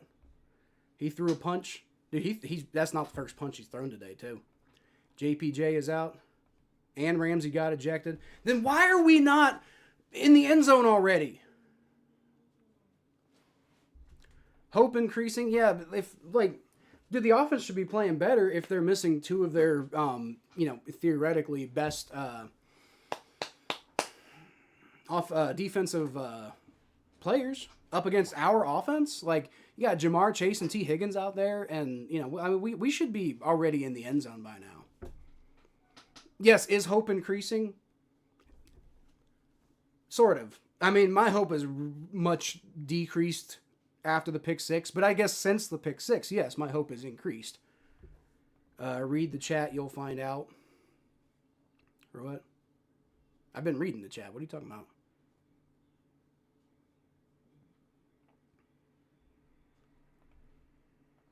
Maybe you're talking to Mikey. I don't know. Chargers suck. They do. Ramsey is overrated. Ramsey is overrated, but he's also a starter, and he's a perpetual starter. And he's really talented. You know, like, he's not... He's a punk-ass bitch, and he is overrated as hell. But he's also a very talented football player, so not having him is probably not good. Mistook Ramsey and JPJ. Atlanta about to do the Atlanta thing? Sounds like it. They do have the ball right now, which probably helps. Buccaneers up 32-31 over the Bills. Texans up 13-6 over the Titans. Bears up 16-10 over the Vikings. Giants took the lead back against the Packers. Now it's 2019. What a slate of games we got right now. I'll tell you one thing. This Bengals Steelers game, whether you're a Bengals fan and you're upset about, you know, the general way this game has gone, overall, still a very entertaining football game. For a game that's 20-9, it's way more entertaining than you'd think it'd be. And it's also actually a lot closer than you think it'd be. The only reason for the deficit is because of the pick six, right? But if we score a touchdown here, then we're, down by 4. The only reason for that is because we went for 2 and missed it on the first drive, and that was because the defense played like absolute fucking garbage on the first drive. Why didn't Tampa put up this much of a fight last Sunday? They're neck and neck with the Bills. I think you'd be happy about it this week, though, because they're playing against the Bills. What's going on, Luger? All right, 2nd and 5. Flacco. Come on. Come on, Flacco. Hands the ball off to, Kendall Milton again, I think. He picks up about 3 of the 5 yards. So 3rd and 2. No more Ramsey. That's right. No more Ramsey, and I guess JPJ's out too. That's what they told me. I don't know. I haven't really been paying attention to JPJ.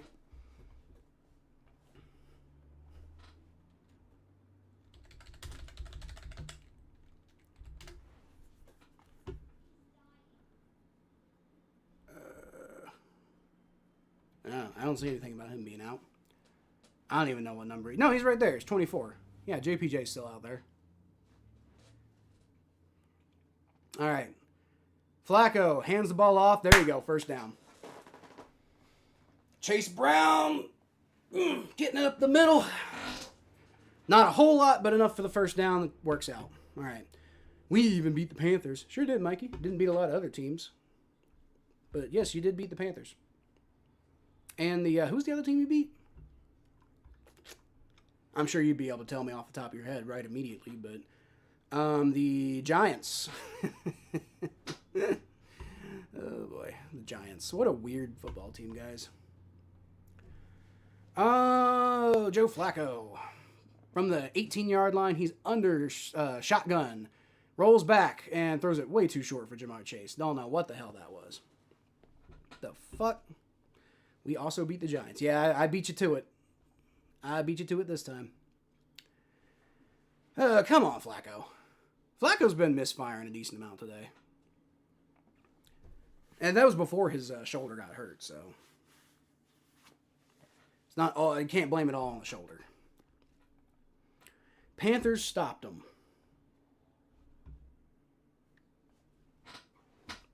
Damn. See what happens. That's an entertaining ball game too. I'm not watching it obviously, but a lot of entertaining games today. Flacco takes a shotgun snap, rolls back, and he gets hit and he's sacked. Fuck. It'll be 3rd down now. 3rd and 17. Hey, the Steelers converted 3rd and 17, so we could too theoretically, right? Never know. God damn it. And this is probably one of those situations where you're taking a field goal, right? Because if you're that far backed up, you're not going to risk 4th down when the defense has mostly played well today, and also the Steelers are on a backup quarterback. So yeah, if they can't convert this, they'll probably take a field goal, I would think. It's probably the best early slate in a while. Yeah. Definitely looking pretty interesting for everybody right now. What? They're stopping the play. Somebody call a timeout. Flag. Delay of game. Why do we keep getting fucking delay of games? I'm guessing because that Steelers crowd's probably pretty loud, right? At least we're not getting a bunch of false starts. I think I'd honestly rather have delay of game a couple times than false starts all the fucking time. It's 3rd and 22 now. Honestly, what's the difference between 3rd and 22 and 3rd and 17? Honestly, not much of one. Because we're still in field goal range. We're still very likely to be in pretty easy field goal range after this because they'll probably let us get one underneath, but try to stop us from getting 22. All right, Flacco. Got a decently clean pocket. He's going to throw it up. He's got T. Higgins, and it's too far. Nope. Good coverage by Eccles there. Who was the guy who went out, by the way. So, good to see he's not hurt that badly. That was, now, I will say one thing. Dejon Anthony got called pass interference for that exact play against the Chiefs. I'm not saying it should be called in this situation, but it's, if anything, for me to point out why it shouldn't have been called for the Chiefs either. All right, it's a 48-yard field goal attempt. Come on, Evan.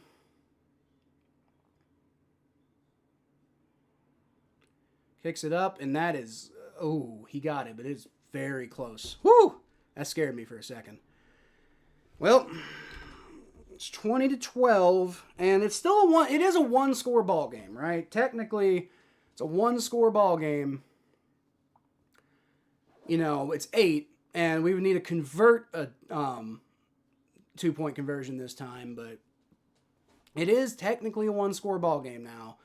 So, the offense can take advantage of the weird state of the Steelers' defense, then maybe they can get something done. I don't know. Maybe Mason Rudolph can throw us a bone, man. With it being the fourth quarter and down 2 scores, I like to see Cincy have a sense of urgency. Delay of game doesn't help.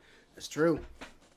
That's true. And that's why you got to take the field goal, right? Because, you're clearly not in the right mentality right now, so can't be letting that happen. I do got to update the scoreboard, by the way. It's fourth quarter.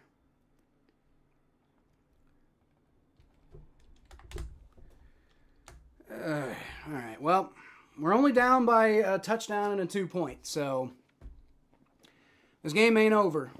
The defense can come through and do something good, which they've generally done well today, then you never know. Never know. I mean, it can't be, at this point, we got 10 minutes left to go in the game. Letting them get a field goal would be pretty tough, right?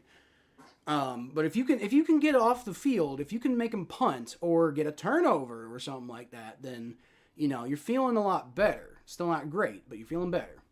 Bryce Young always looks like Dan Marino versus Atlanta.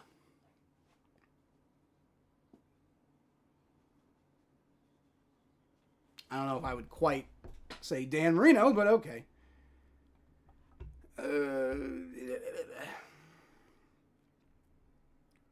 I'm curious. You got me curious as to what his stats are now. 22 for 31 or 30. Yeah, 22 on completions on 31 attempts. Not too bad. 302 passing yards, 123 quarterback rating, 2 touchdowns. Okay, yeah, he's having a good game. I still don't know about Dan Marino, but maybe Dan Marino not at his best, because Dan Marino at his best was a sight to behold.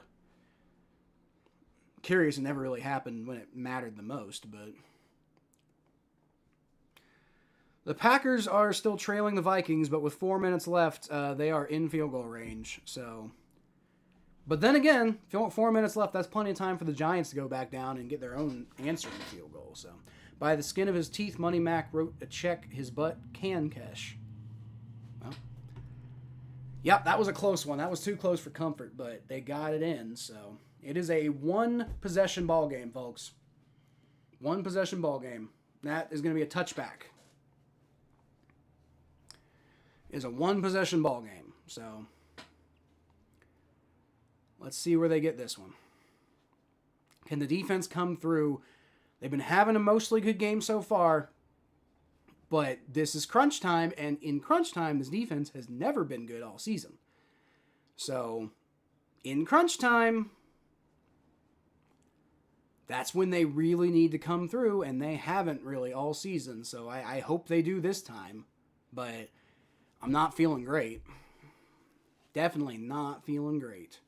Christian Watson with the catch of his life. Well, all right, Kenneth Gainwell, yep, and they're playing super soft coverage, and that's what I'm talking about. This is what the Bengals defense looks like in crunch time, man. It's gonna be a 9-yard gain, and he went out of bounds, but I guess the clock's still running. Whatever. Josh Allen runs in for a touchdown to take the lead with 9 minutes left to go in their game. Packers up 27-20. Yep. All right. Good for them. Mason Rudolph hands the ball off to Kenneth Gainwell, and the Bengals stop him from getting the first down, but they do let him get 2 of the 3 yards. So it's going to be 3rd and 1. Now, if you can stop him here, that's huge, right? If you can stop him here, but it's 3rd and 1, and I don't feel great about them stopping him on 3rd and 1. But let's see. Never know. Be a handoff to Gainwell, and they let him get it.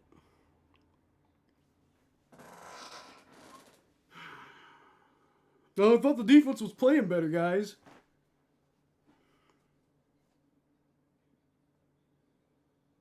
That's what I'm talking about, man. In crunch time, this defense folds. It's what they always do. Mason Rudolph rolling back, no pressure, and he throws it, and luckily that is too short. Is that picked? No, I think it bounced off the ground. Now that would have been a very cool heads-up play by Geno Smith, but yeah, it definitely bounced off the ground. Or at least it looked like it did to me. Let's see on the replay here. I'm sure it did. Yep, bounced off the ground. Yep. They pretty clearly hit the ground. Did bounce off of DK Metcalf's hands, but I think it also touched the ground as well, so. All right, Mason Rudolph under center. Pointing at his head. I'm the smart guy. There's a flag on the play. Delay of game on the Steelers. So it's not just the Bengals who were doing it. That's good. Not just the Bengals who are doing that. So that's going to make it, 2nd and 15, right? 5-yard penalty. Make it 2nd and 15 now. Come on, defense. Got a golden opportunity in front of you right now. Not, I guess, the very utter definition of crunch time, but, the offense needs your help, man. The offense really needs your help right now, and you got an opportunity to do something cool right now. From the 41-yard line, Mason Rudolph is going to throw it short to Darnell Washington, and they cannot fucking tackle him. Good Lord. They get him down because there's 16 guys there, but it takes all 16 to fucking bring him down. So it's going to be about, a 4-yard gain. It's going to be 3rd and 11. And that's the annoying thing. Now, okay, to be fair, Josh Newton and Dax Hill might not even be combined the same size as Darnell Washington. But, man, if you're going to play football in the NFL, you've got to be able to bring a motherfucker down, dude. From the 45-yard line, 3rd and 11. Can you get off the field, Bengals? Mason Rudolph pointing at his head again. Roman Wilson's going to motion slightly into the left. Going to throw it short to Kenneth Gainwell, and good Lord, they fucking give him the first down. And he blasts through a guy, picks up even more yards to get to the 35-yard line, and now suddenly it's field goal range. Ah! That's what I get for complimenting the defense. When it really matters, they always fucking choke, dude. When it really matters, this is what fucking happens. God, it was 3rd and 11, and you can't even... I'm sorry, it was the 45, actually, so they're not quite in field goal. Now, it is the 35. I hate this fucking defense, dude. Kenneth Gainwell gets the handoff. I'm sorry, it's Caleb Johnson gets the handoff, and he gets like 2 yards. I don't even fucking care now. Like, it's, 2-yard gain, 3-yard gain, actually. And I really don't care. I really don't care. You've already proven that you suck that fucking badly. Jordan Battle's hurt. I don't want him to be hurt, but I do kind of want PJ Jules to go in instead of him. I also don't want him to be hurt. I don't want anybody to be hurt. Not like injured, you know? Like, football's a tough game. People get hurt, but there's a difference between hurt and injured. Jags have won. Well, duh. I think we all figured they were going to win. Yeah, I think Jordan Battle's coming off now. So, put PJ Jules in, man. Best wishes, Jordan Battle. Hope you get better, but still lose your job. Because you fucking suck, dude.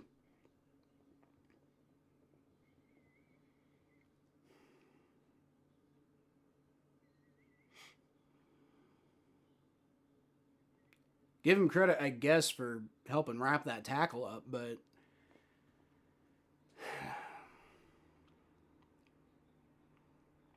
Second and 7. Steelers got the ball at like the 32-yard line now. You're going to need a fucking turnover at this point, man. Because they're letting that clock run, too. That's the thing. You're not going to have a lot of more opportunities on offense. It's going to be a play-action pass that the Bengals bit like fuck on, and they get DK Metcalf the first down, dude. I hate this defense. I hate this defense, dude. I despise this fucking defense because, like, they trick you into thinking that they're good by playing well in, like, the second quarter. And then they just, like, they play like fucking garbage with the game on the line. Every time! Every time!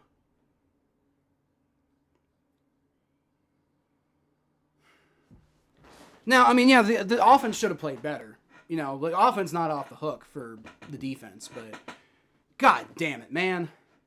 You've got to do better. Like, this is just unacceptable. For NFL players, Geno Stone trying to tackle Caleb Johnson by his pinky finger, trying to give it an Indian burn, trying to act like that's going to do anything. There's a flag on the play there, and maybe Geno Stone's saying that... Okay, so it's a flag on the offense. Was it a face mask? Geno Stone said it was a face mask. Yeah, it was a face mask. Okay. And that too. Okay, so to be fair, that's part of why Geno Stone was making a horrendous tackle attempt. So that'll push the Steelers back and stop the clock, which is good. Steelers, it's now 1st and 25 from the Steelers have the ball at the 35-yard line now, so they might get off the field, but they're still probably going to let the Steelers get, Oh, so it didn't stop the clock. It like temporarily stopped the clock, but not completely.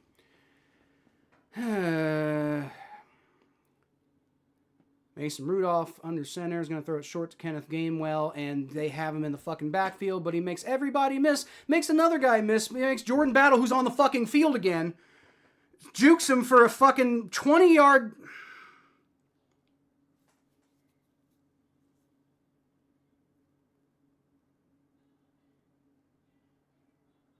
I hate our defense. I absolutely despise our defense. Woe betide every Bengals fan who believed that, maybe they woke up because they gave a shit. No, they don't. They don't. They suck that badly. They suck out fucking loud, dude. Especially with the game on the line. Maybe sometimes they're okay in the second and even the third quarter sometimes. But good lord, with the game on the line, this defense is absolute hot fucking garbage, man.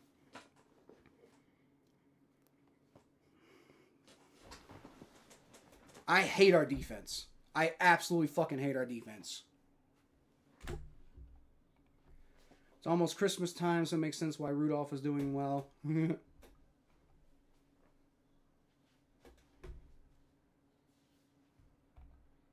Yay.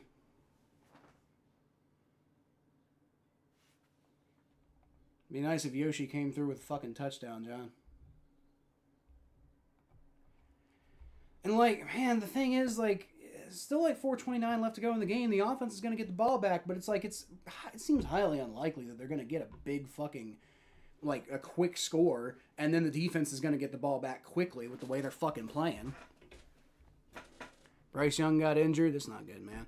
Be embarrassing to lose to Rudolph, the red-nosed quarterback. I know. I'm not convinced that he's that good or that it's Tomlin's coaching.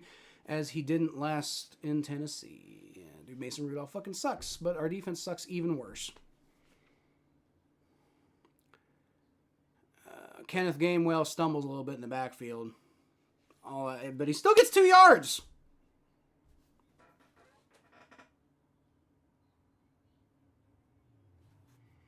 Keeps that clock moving, too. It's probably better for the Steelers that they don't get in the end zone on that play.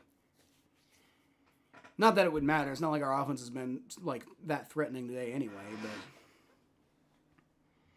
we're in, as we are every damn week, we're in like God give me a fucking turnover territory. As we are every fucking week with this defense. Doesn't matter if the offense scores 48 points or needs a little bit of fucking help, you know? Kenneth Gainwell shakes off a tackle. Who's 42 again? I hate him. 42 whiffing a fucking tackle, letting him in the end zone. Only bright side is he fucking, there's not as much clock taken off. Who's 42? Is that Oren Burks? That is Oren Burks. Dude, I thought Oren Burks was going to be a good addition to us this year. He's been awful. Just as bad as anybody else, man.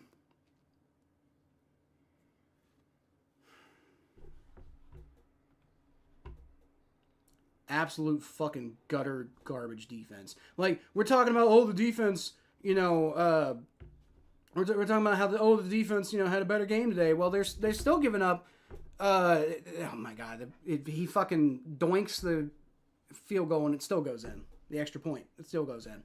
We're talking about, the defense played better today. Well, the Steelers have still scored 27 points, and I know one of those is off of a pick six, but they haven't played that much better today, man. They haven't played it better enough. Like, if this is the best the defense can do, then we're fucked. I don't care how well the offense plays, man.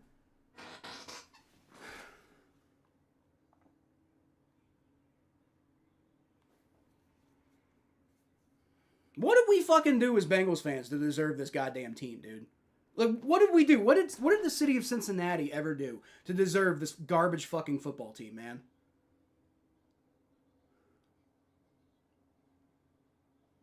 Start looking at fucking mock drafts after this, man. God damn it! And yeah, the season ain't over. We'll have 7 losses, and we could technically win out, I guess. Maybe we get it together next week. We beat the Patriots, and then that incentivizes Joe Burrow to come back, and then we run the table. Beat the Ravens and Bills. The Bills are struggling. The Ravens have had a rough season. And then what it's we got the Dolphins, who are playing better lately, but it's still the Dolphins. And then the Cardinals are garbage, and the Browns are garbage.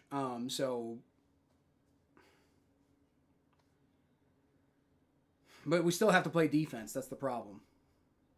Still have to play defense to beat these teams, even with Joe Burrow coming in and playing better. Jameis tosses game losing interception. That's rough. Of course. Falcons look like they're going to pull it off over the Panthers.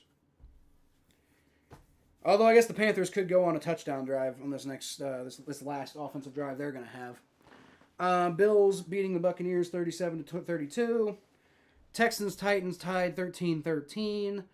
Bears are losing to the Vikings now 17-16, and the Packers are up 27-20 over the Giants. But with 31 seconds left, so man.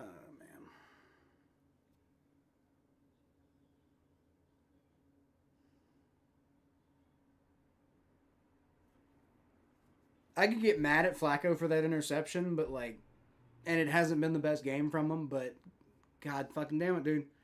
It wouldn't matter because, when the game is on the line, the defense suddenly turns into our normal fucking defense. Absolute fucking garbage. If we don't get a kick return here for a touchdown, it might be over.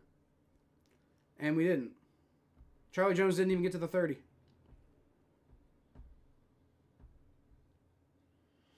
Dude, we're going to need a fucking home run hit to Jamar Chase on this next play. It's going to have to be that. Flacco's going to have to wind up, Flacco's going to have to fucking torch it on this next one. And then the defense is going to have to come through, and then we're...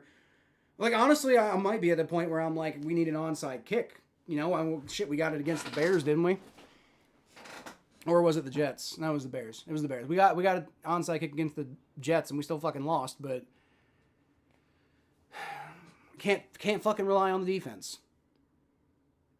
Flacco, clean pocket, throws it short. Very low pass to Noah Fant. And did he fumble? Is it going to be a fucking fumble return for a touchdown? Yep. Sure is. Well, it's been a fun season, guys. I think, actually, that the Bengals really use some help in the secondary, right? So, I mean, as far as, like, you know, the upcoming draft, what are we going to be drafting, like, at this rate? Probably, like, I mean, shit, we could end up drafting the top 10 at this fucking rate. I don't think we will, but I think Noah Fant might have been down, actually. I think his knee might have been down, so.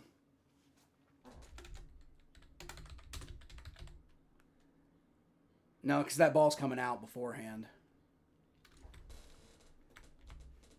Yeah, that ball's coming out before his knee goes down. That's fumble recovery for a touchdown. Yep, and we're number 9, right? And, yep, it's 34-12, and this game's over.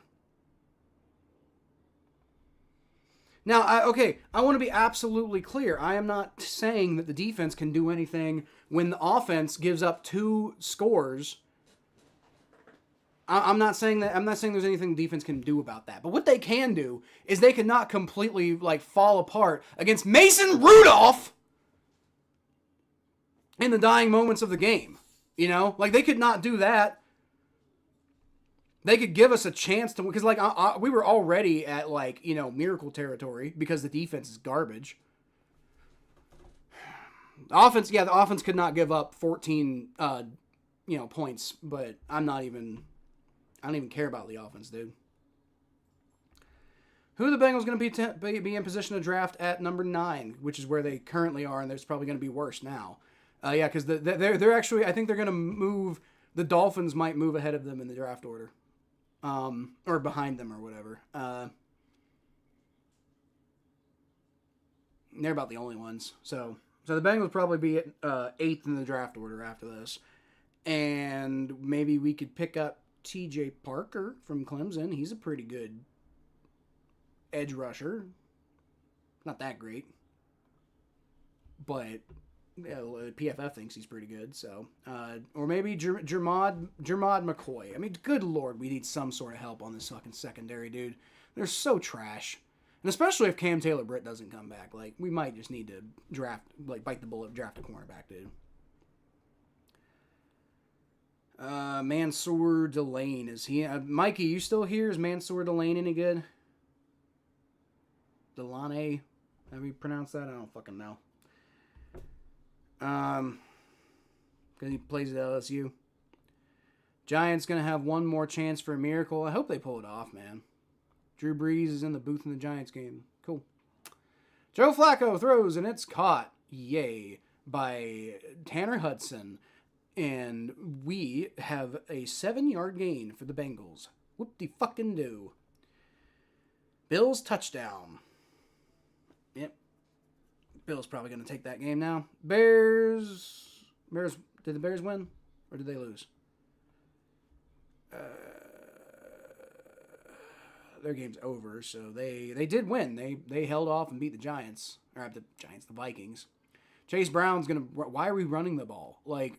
I know I've given up on the game, but, like, the Bengals should not give up on the game. Bengals offense has given up the same amount of touchdowns as your defense. Yeah, but I'll be honest with you, dude, like, I still don't blame the offense because, like, the defense tricked us into thinking they were good today. Maybe the first half, the offense absolutely should have played better. The second half, the offense should have played better, but the defense... decided as they do every week, the defense just completely decided to forget to play football when it mattered the most.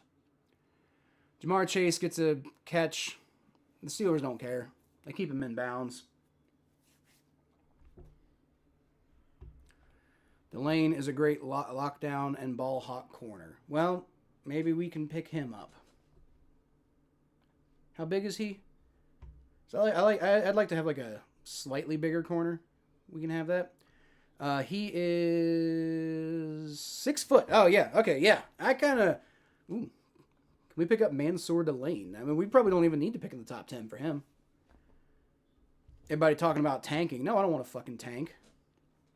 We're still gonna have like a top 15 draft pick. Pick up Mansour Delane.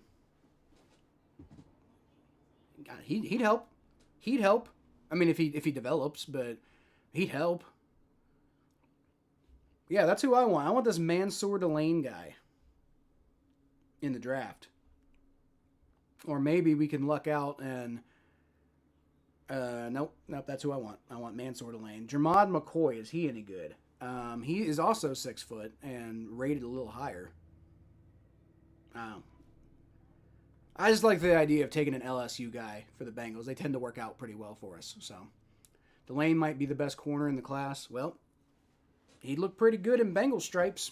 He's already used to being a Bengal, just a Bayou Bengal.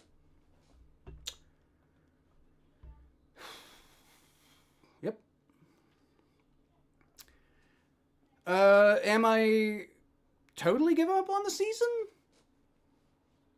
Depends on what you mean by totally. I'm like 98% giving up on the season at this point. There is still the little bit of a caveat that maybe Joe Burrow comes back, and I don't believe in this defense because they did the same fucking thing this week that they did in other games where they just completely, like, you know, yeah, they play good in the second and third quarter, but they play like garbage when it matters the most. Can't fucking tackle anybody. Today they did a good job of playing like coverage and making sure that like reads didn't get taken care of, and like there was some good pressure on Aaron Rodgers for most of the game, but when Mason Rudolph goes in, there's no pressure to be had all fucking night. Panthers touchdown. That's bad for the Falcons, so with 1:29 left to go in the game too. Well, that put the Falcons down 3, right? So they can still get a field goal and take that game to overtime or whatever.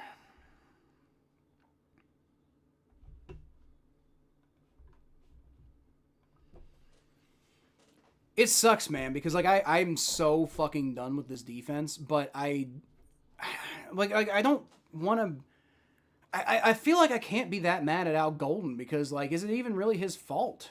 I mean, he's probably going to get fired because, like, shit, Zach Taylor might get fired at this rate.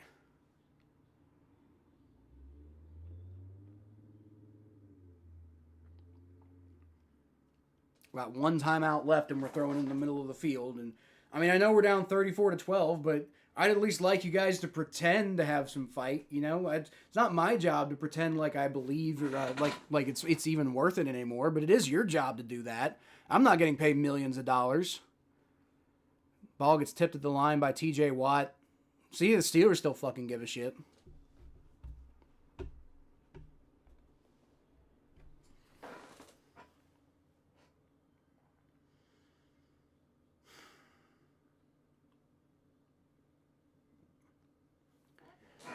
In this one game, you could probably make the argument that the offense was you could definitely make the argument that the offense is the reason we're going to lose this game, right? Definitely not blaming the defense for the whole loss by any means. But on the whole, if this is the best the defense can do, we're fucked. That's unacceptable.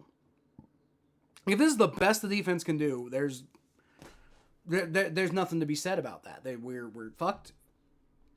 There's no, like, I mean, might as well just start, looking at the fucking draft because, if the defense is this bad, then, you're not going to win out with Joe Burrow. Maybe if the defense plays a little bit better, you play better, win some games with Joe Burrow, but you're not going to win out with Joe Burrow. And right now at 9-7, why did I say 9-7? With 7 losses, you're going to need to win out to have any shot at making the playoffs. Do I want to tank? No. I want to keep trying to win every single football game. But I don't really believe that we're going to. I'm going to win many of them for sure. Bengals in garbage time. And now we got like less than 30 seconds left in the game. So the Bengals are at least trying to get in the end zone to prove they can. They're just letting that clock run down because it's about time to go home. Nobody deserves to go home, man. Flacco throws it up for Jamar Chase, and it's too far. So 4th and 1. God, what a punch in the gut if we can't even get it in the fucking end zone on this one, right? 10 seconds left, so this is probably the last play of the game. Because, I mean, if you get a first down, the clock probably runs out, and if you throw an incomplete pass, then the Steelers get the ball, and so maybe you'll have like a kneel down, but that's about it. NFL red zone appears the Panthers' touchdown be negated due to the receiver's foot on the sideline prior to crossing the end zone. Flacco, they're rushing him for some reason, and he throws an interception. Might have been out of bounds, actually. That was out of bounds. But it doesn't matter. It's still a turnover on downs. So at least Joe Flacco's stats aren't going to look as bad. They're still not going to look very good. There are so far 3 games where both teams didn't score 20. Bengals played poorly today. Yeah, the offense played poorly pretty much all game. And the defense had a little bit of a flurry of looking like they were going to matter, but then when it came down to crunch time, they folded like a fucking lawn chair. Nobody deserves to come home from this game feeling good at all. Like, literally nobody. Like, you know, I thought maybe we were at least going to, if we lose this game, then at least we can feel like, hey, the defense at least improved. But they didn't. They didn't. They looked pretty decent against Aaron Rodgers' Pittsburgh Steelers, but when Mason Rudolph came in the game, they fucking fell apart. They let Darnell Washington push forward for like 11 yards on a 3rd and 17, get like 11 yards after contact to get a first down, end up with a touchdown on that drive the Bengals never were able to come back from. Dude, everybody on the defense, like regardless of how the offense played badly. Okay, offense played badly. We know the offense played badly. I'm not even mad at the offense because you know what? They can have down games sometimes. They can't be expected to carry the team every single fucking game, you know? And they have a lot of work to do. Zach Taylor probably needs to get on them. In the like on Monday at practice, Zach Taylor needs to be like, this is an unacceptable offensive performance by all means. Like, they should not be able to get away with this one just because, like, hey, you're allowed to have down games sometimes. But as a fan, the offense is going to have bad games sometimes. You know, that sucks, but that's normal. But the way the defenses have been playing for the last month is straight up embarrassing. Come out today, look like maybe they get some shit figured out, and it gets worse when Aaron Rodgers gets hurt and leaves the game. It gets worse when Aaron Rodgers comes out and leaves the game, and when the game's on the line and it matters the most, then they start forgetting to play how to play football. Geno Stone should not be allowed to come back from Pittsburgh. He should be left in Pittsburgh. Trade him to the Steelers right now, because that might be better for us. If Geno Stone is playing for that shit, they just had Jalen Ramsey ejected, right? They need some secondary help. Trade him Geno Stone, man. Let him stay in Pittsburgh. I'm done with Geno Stone. That dude is fucking garbage. That dude's one of the worst safeties I've ever seen. Getting blown over by Darnell Washington for like 11 yards on a 3rd and 17 when you had the opportunity to get off the field and get the ball back to your offense, which was kind of moving the ball at that point, and the opportunity to take the ball game, if they were able to like get, I think they were only down by 2 at that point, right? That's the crazy thing, dude. We lost 34-12, and we were only losing by 2 at one point. And I know that's due to the offense giving the ball, like giving up 14 points on turnovers. Offense deserves to be have their heads chewed off in practice, right? I'm not gonna do it though, because as a fan, I feel like the offense can be forgiven for a bad game here and there, right? But good Lord, the defense, if sometimes we have to rely on you guys, and you can't even have a mostly good game this week, but when it really matters, you completely fold like a fucking lawn chair. Every single person on that defense should be absolutely fucking ashamed for what happened today. Maybe like Miles Murphy. We feel a little bit better about Miles Murphy today because he got some pressure and got a sack, and he's not developing fast enough, but he's, he had an okay game today, right? But like Joseph Osai played like trash. Jordan Battle played like trash. BJ Hill played okay. Give him credit.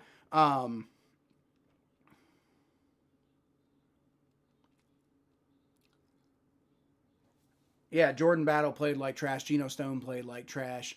The cornerbacks played okay. Like Cam Taylor-Britt before he got hurt was playing okay. DJ Turner played okay. Maybe you feel like I think Josh Newton played okay. I mean, he had some down plays too, but Josh Newton played okay.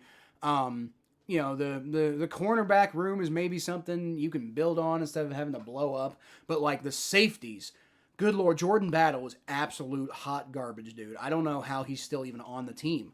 Geno Stone, I don't know how he's a starter. Doesn't make any sense to me. I get the logic of him being like a backup, but Tyson Anderson be doing better. PJ Jules probably be doing better. I don't understand what we're doing. Barrett Carter playing like trash today? Not Barrett Carter. Yeah, Barrett Carter did play like trash today. Oren Burks looking awful. Horrendous. Absolutely horrendous. I'm just done. I'm just done. In the offseason, trade Trey Hendrickson. Might as well. Might as well trade Trey Hendrickson in the offseason. Like tag and trade, and I know we're on the hook for the salary, but there's no point. With the rest of the team playing this badly, Trey Hendrickson can't do it all by himself. And I'm not one of those guys like, I feel bad for Trey Hendrickson. Like, that dude makes so much money. I don't feel bad for Trey Hendrickson. If I thought that, he might help, then I'd be like, yeah, he should play out his contract and, like stick around in Cincinnati and, yeah, the Bengals got the leverage. The Bengals should use the leverage. I don't feel bad for Trey Hendrickson. But I do feel like if we're just going to waste Trey Hendrickson, we might as well, might as well like trade him away, get a second round pick, and we can waste that on somebody bad, right? But at least there's like a little modicum of hope for like 2 minutes that maybe that we'll get somebody good, right? I mean, we traded Carson Palmer and we got Giovanni Bernard and Kevin Zeitler out of that, more or less. So, I mean, it's possible. Like, Duke Tobin's been good at drafting in the past. I don't know what the hell happened, but he has been good at drafting in the past. The worst part is there's not going to be any fucking accountability. Nobody's going to fucking, nobody's going to lose their jobs over this. Zach Taylor's, I'm done with Zach Taylor too. This team is not prepared week in and week out to win any fucking football games. I know we don't have Joe Burrow, but they didn't look particularly prepared with Joe Burrow. I know they won both of the games that Joe Burrow played in, but like that's mostly because of the defense, funnily enough. But goddamn, man, this season has just been such a kick in the fucking nuts. To lose like that to the Steelers, man, like, dude, don't get me wrong, I still the fact that we beat the Steelers earlier this year. And it kind of felt like maybe the season was back on for a little bit. I'm still happy with that. Like I'd rather win that game. If I had to pick between that game and this game, I'd rather win that game than this game. So I'm still happy that we won that game. But that's the only game that's really felt good all year. Maybe beating the Browns in week 1, even though it was a really rough win. It wasn't really convincing at all. But still winning in week 1 was a big milestone before, obviously Joe Burrow getting hurt the next week didn't help. But beating the Browns week 1 is like, hey, at least we got the win. At least we beat a Browns team that's kind of like had our number quite a bit in the Joe Burrow era. But really, that Steelers game is the only game that I'm proud of all season. Like, it feels like we're like worse than the Saints right now. It feels like what would we be? We'd be 1-9. It feels like we're 1-9 right now, right? Maybe 2-8 because, like I said, it was kind of nice winning that Browns game. But like beating the Jaguars doesn't fucking matter because we completely collapsed after that game after Joe Burrow went out, and that was, by the way, what derailed the season, because the defense was playing well enough to win football games back then. And, most of the games looked like this one where the offense was bad. Now, the offense was a lot worse back then. This was like 2 individual plays where the offense, gave the ball away on a score. The rest of the game, the offense was like not really great, but it wasn't as bad as they looked with Jake Browning. Because like Chase Brown had a mostly good game today. I don't even know what his final stats. Yeah, he almost had 100 yards. He had 99 yards rushing today. So close. So close. Joe Flacco finished today with a 68.6 quarterback rating, and I'm not even mad at Joe Flacco. Like, he missed some throws. It wasn't his best game, but I'm not even mad at Joe Flacco. I'm not really that mad at the offense. Like, I guess I'm kind of mad at Noah Fant I'm not even that mad at Noah Fant for fumbling, because, like, I'd already given up on the game by the time Noah Fant fumbled, right? And then the other defensive score that they got on us was Joe Flacco, and I already said I'm not mad at Joe Flacco. That sucks that happened, but, it's like we still had an opportunity to potentially come back and win that game if the defense wasn't absolute hot garbage. On no fucking planet should the Steelers have scored 24 points in the second half, especially without Aaron Rodgers. Like, the defense let up 10 points in the first half with Aaron Rodgers on the field. Aaron Rodgers goes out and Mason Rudolph fucking turns it on. I don't know if I've ever been more embarrassed to be a Bengals fan, guys. Where's that fucking bag? Bringing this back out. It ain't Jake Browning's fault anymore. I had this for fucking Jake Browning, but now it's for the defense. Now it's for the fucking defense. It's the bag of shame. Bringing back the bag of shame, y'all. I'm glad your Bills won, Connor. Happy for you. Not really. I'm hypothetically happy for you. I don't have the ability to feel happy at this very moment, but I conceptually am happy for you.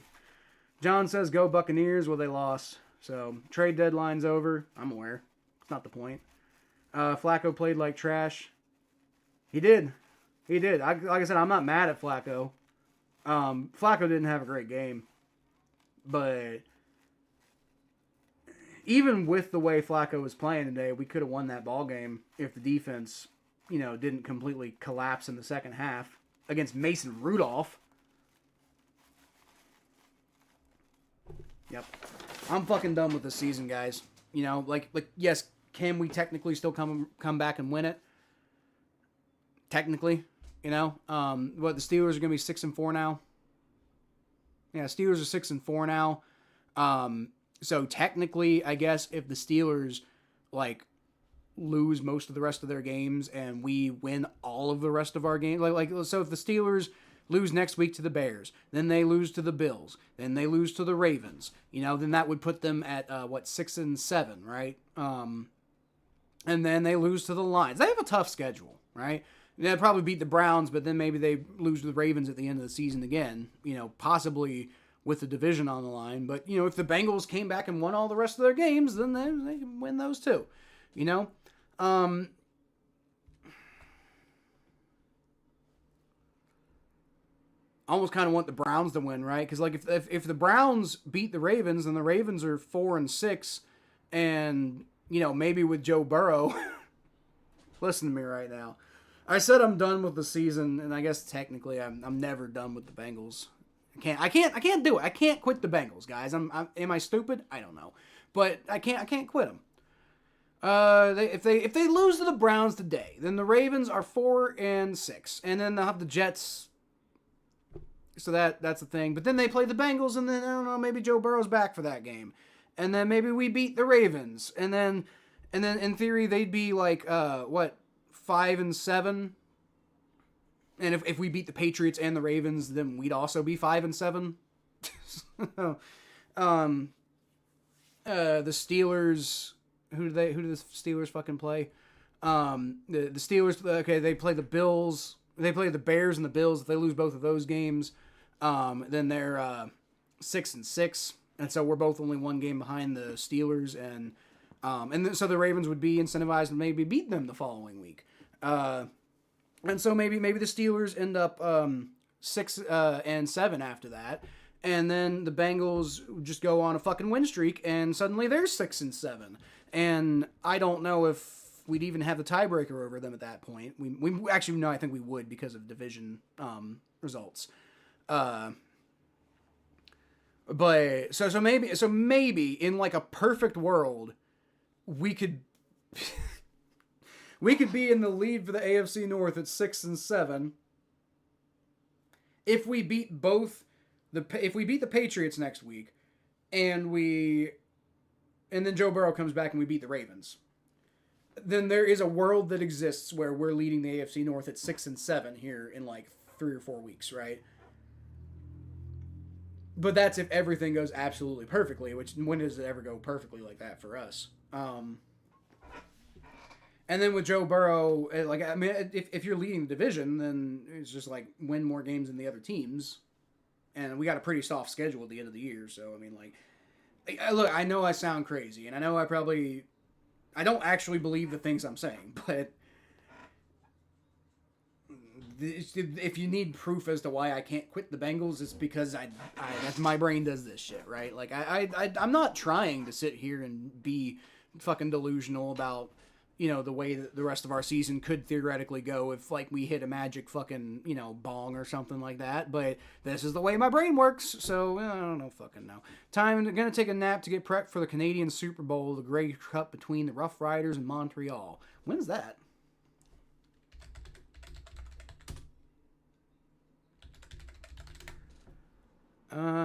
Today at 6 p.m. Well, I might watch that. I was thinking, like, maybe I could stream that, but no, probably not gonna. Yeah, I would like to eat dinner. I don't really feel like streaming anymore today. I'm kind of streamed out for right now, but maybe I'll watch that game. We can all be stupid together. There's no point in being a football fan if you're not going to be delusional, Mikey. That's how I feel. You cannot believe you wasted money on a damn Flacco jersey. I don't think it was a waste of money, Jim. He beat the Steelers a couple weeks ago. Like that, to me, that's a reason to, you know, I'm never gonna feel bad about Joe Flacco's time in Cincinnati. Other than, like, man, it's like what could have been if the defense had been even remotely halfway decent. You know, like if the defense had played not like garbage against the Bears and the Jets, then I mean we'd be sitting here right now talking about. What would we be right now? If we had beaten the Bears and the Jets like we absolutely should have with the offensive performances we'd had, if we had beaten the Bears and the Jets, then we'd be sitting right now at, instead of 3-7, we'd be at 5-5, right? 5-5, and also leading the division, funnily enough. Or would we? Yeah, we would because the Steelers would also be 5-5. We'd be 5-5. The Ravens would be 4-6. So we'd be leading the division at 5-5 if the defense had literally done anything. So did Joe Flacco save our season? He sure fucking did. Joe Flacco did save our season. The defense was so bad that they fumbled that saving of the season that they had. You know, so cannot believe I wasted money on a damn Joe Flacco jersey. Why not? I thought it was a fun purchase. I'm not upset that I might frame this jersey one day, right? Because, I mean, he's going to retire in a year or two, and he's probably never going to do that much for the Bengals. Hopefully he doesn't, because, like, even if we do re-sign him as a backup quarterback, hopefully Joe Burrow doesn't get hurt again. Hopefully we don't need Joe Flacco to come in. But maybe this is his only time he spends with the Bengals, and if that's the case, then, you know, I still think it, you know, it's like what a unique, interesting thing to have happened is Joe Flacco signed with us and did indeed save our season, even though our defense was so bad that they still fumbled it away after that, right? So I don't feel that I wasted money on the Joe Flacco jersey. I'm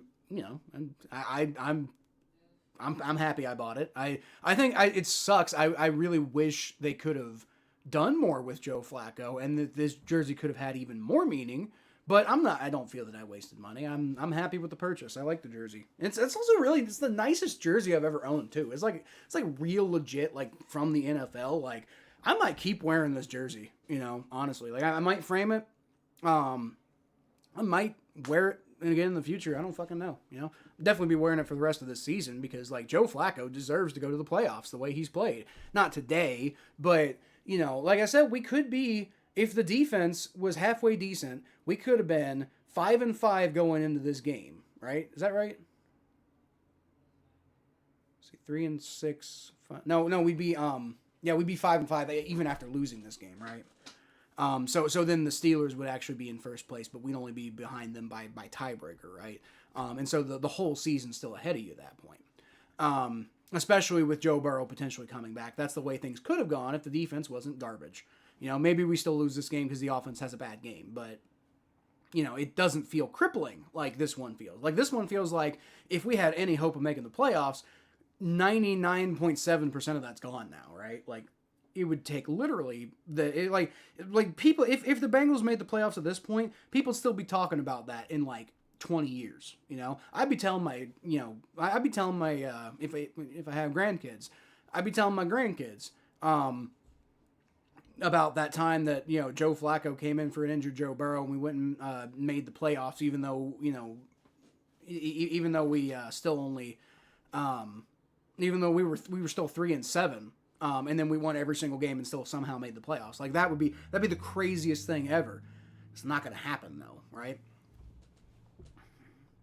Bears beat my Vikings on a game-winning field goal in our house. I was pissed. Calmer now. That's how I feel, man. Like I'm pissed.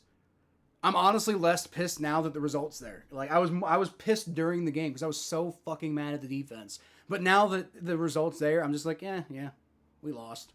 This is embarrassing. This is the most embarrassing I've ever felt. And this is the most embarrassed I've ever felt as a Bengals fan, right? Because they shouldn't be this bad, and yet they are because the defense is that bad. Lamar Jackson gets taken down for a yard loss in the backfield. I'm not streaming the game that's just already playing. McCarthy played like trash too. Well, 3 interceptions, but no way I bought his jersey. Who, McCarthy? Well, McCarthy's your starting quarterback. That's a little different, Jim. But Jim, you can criticize me all you want, but it doesn't change the fact that if I'm happy with the purchase, then it's not a stupid purchase. You might think it's a stupid purchase, but it's not your money, so you can fuck off. Have you on mute, by the way, with music playing? Well, then stop trying to... I'm ignoring you then. Fuck off. No, Connor, I changed my mind. About what? Going live for Chiefs Broncos? Yeah. I'm not even gonna... I might have even covered this Ravens Browns game if the Bengals had won, but... Oh, such luck. I guess you'll be live tomorrow? Or Tuesday? I would be live on Tuesday. If you're talking about the thing that me and him do, that's on Wednesdays. Oh, well, no, because we were now... Yeah, I still got to figure out what we're doing with that, yeah, because we did say maybe we'd be doing a recap show, so... And the recap show was performing better, so maybe we should do a recap. But if we're going to do that, we should do that on, like... God, we should almost do that on Monday Night Football, honestly.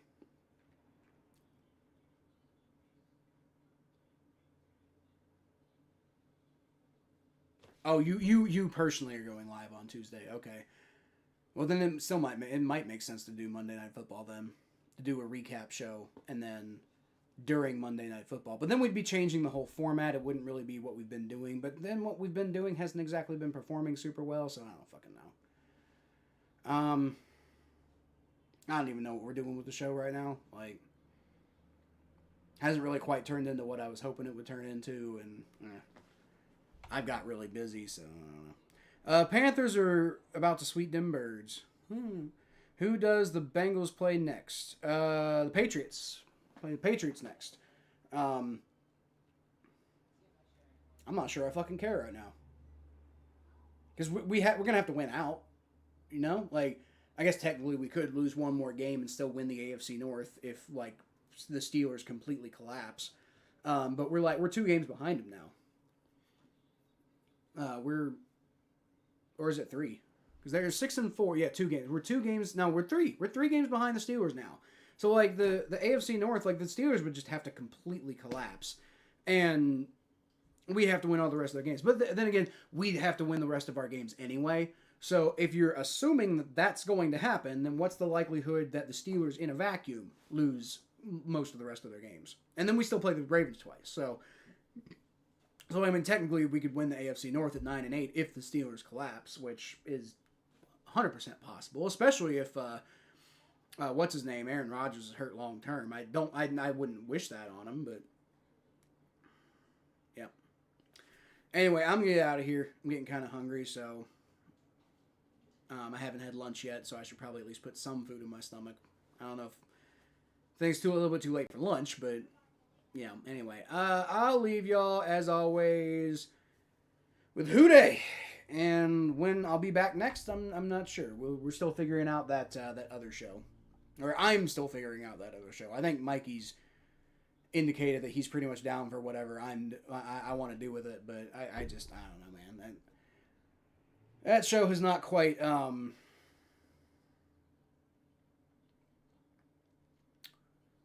the way I envisioned it going. But it was an experiment anyway. I didn't think that it was gonna blow up. But a big part of it I think is just me overestimating how much time I'd have to dedicate to it. So I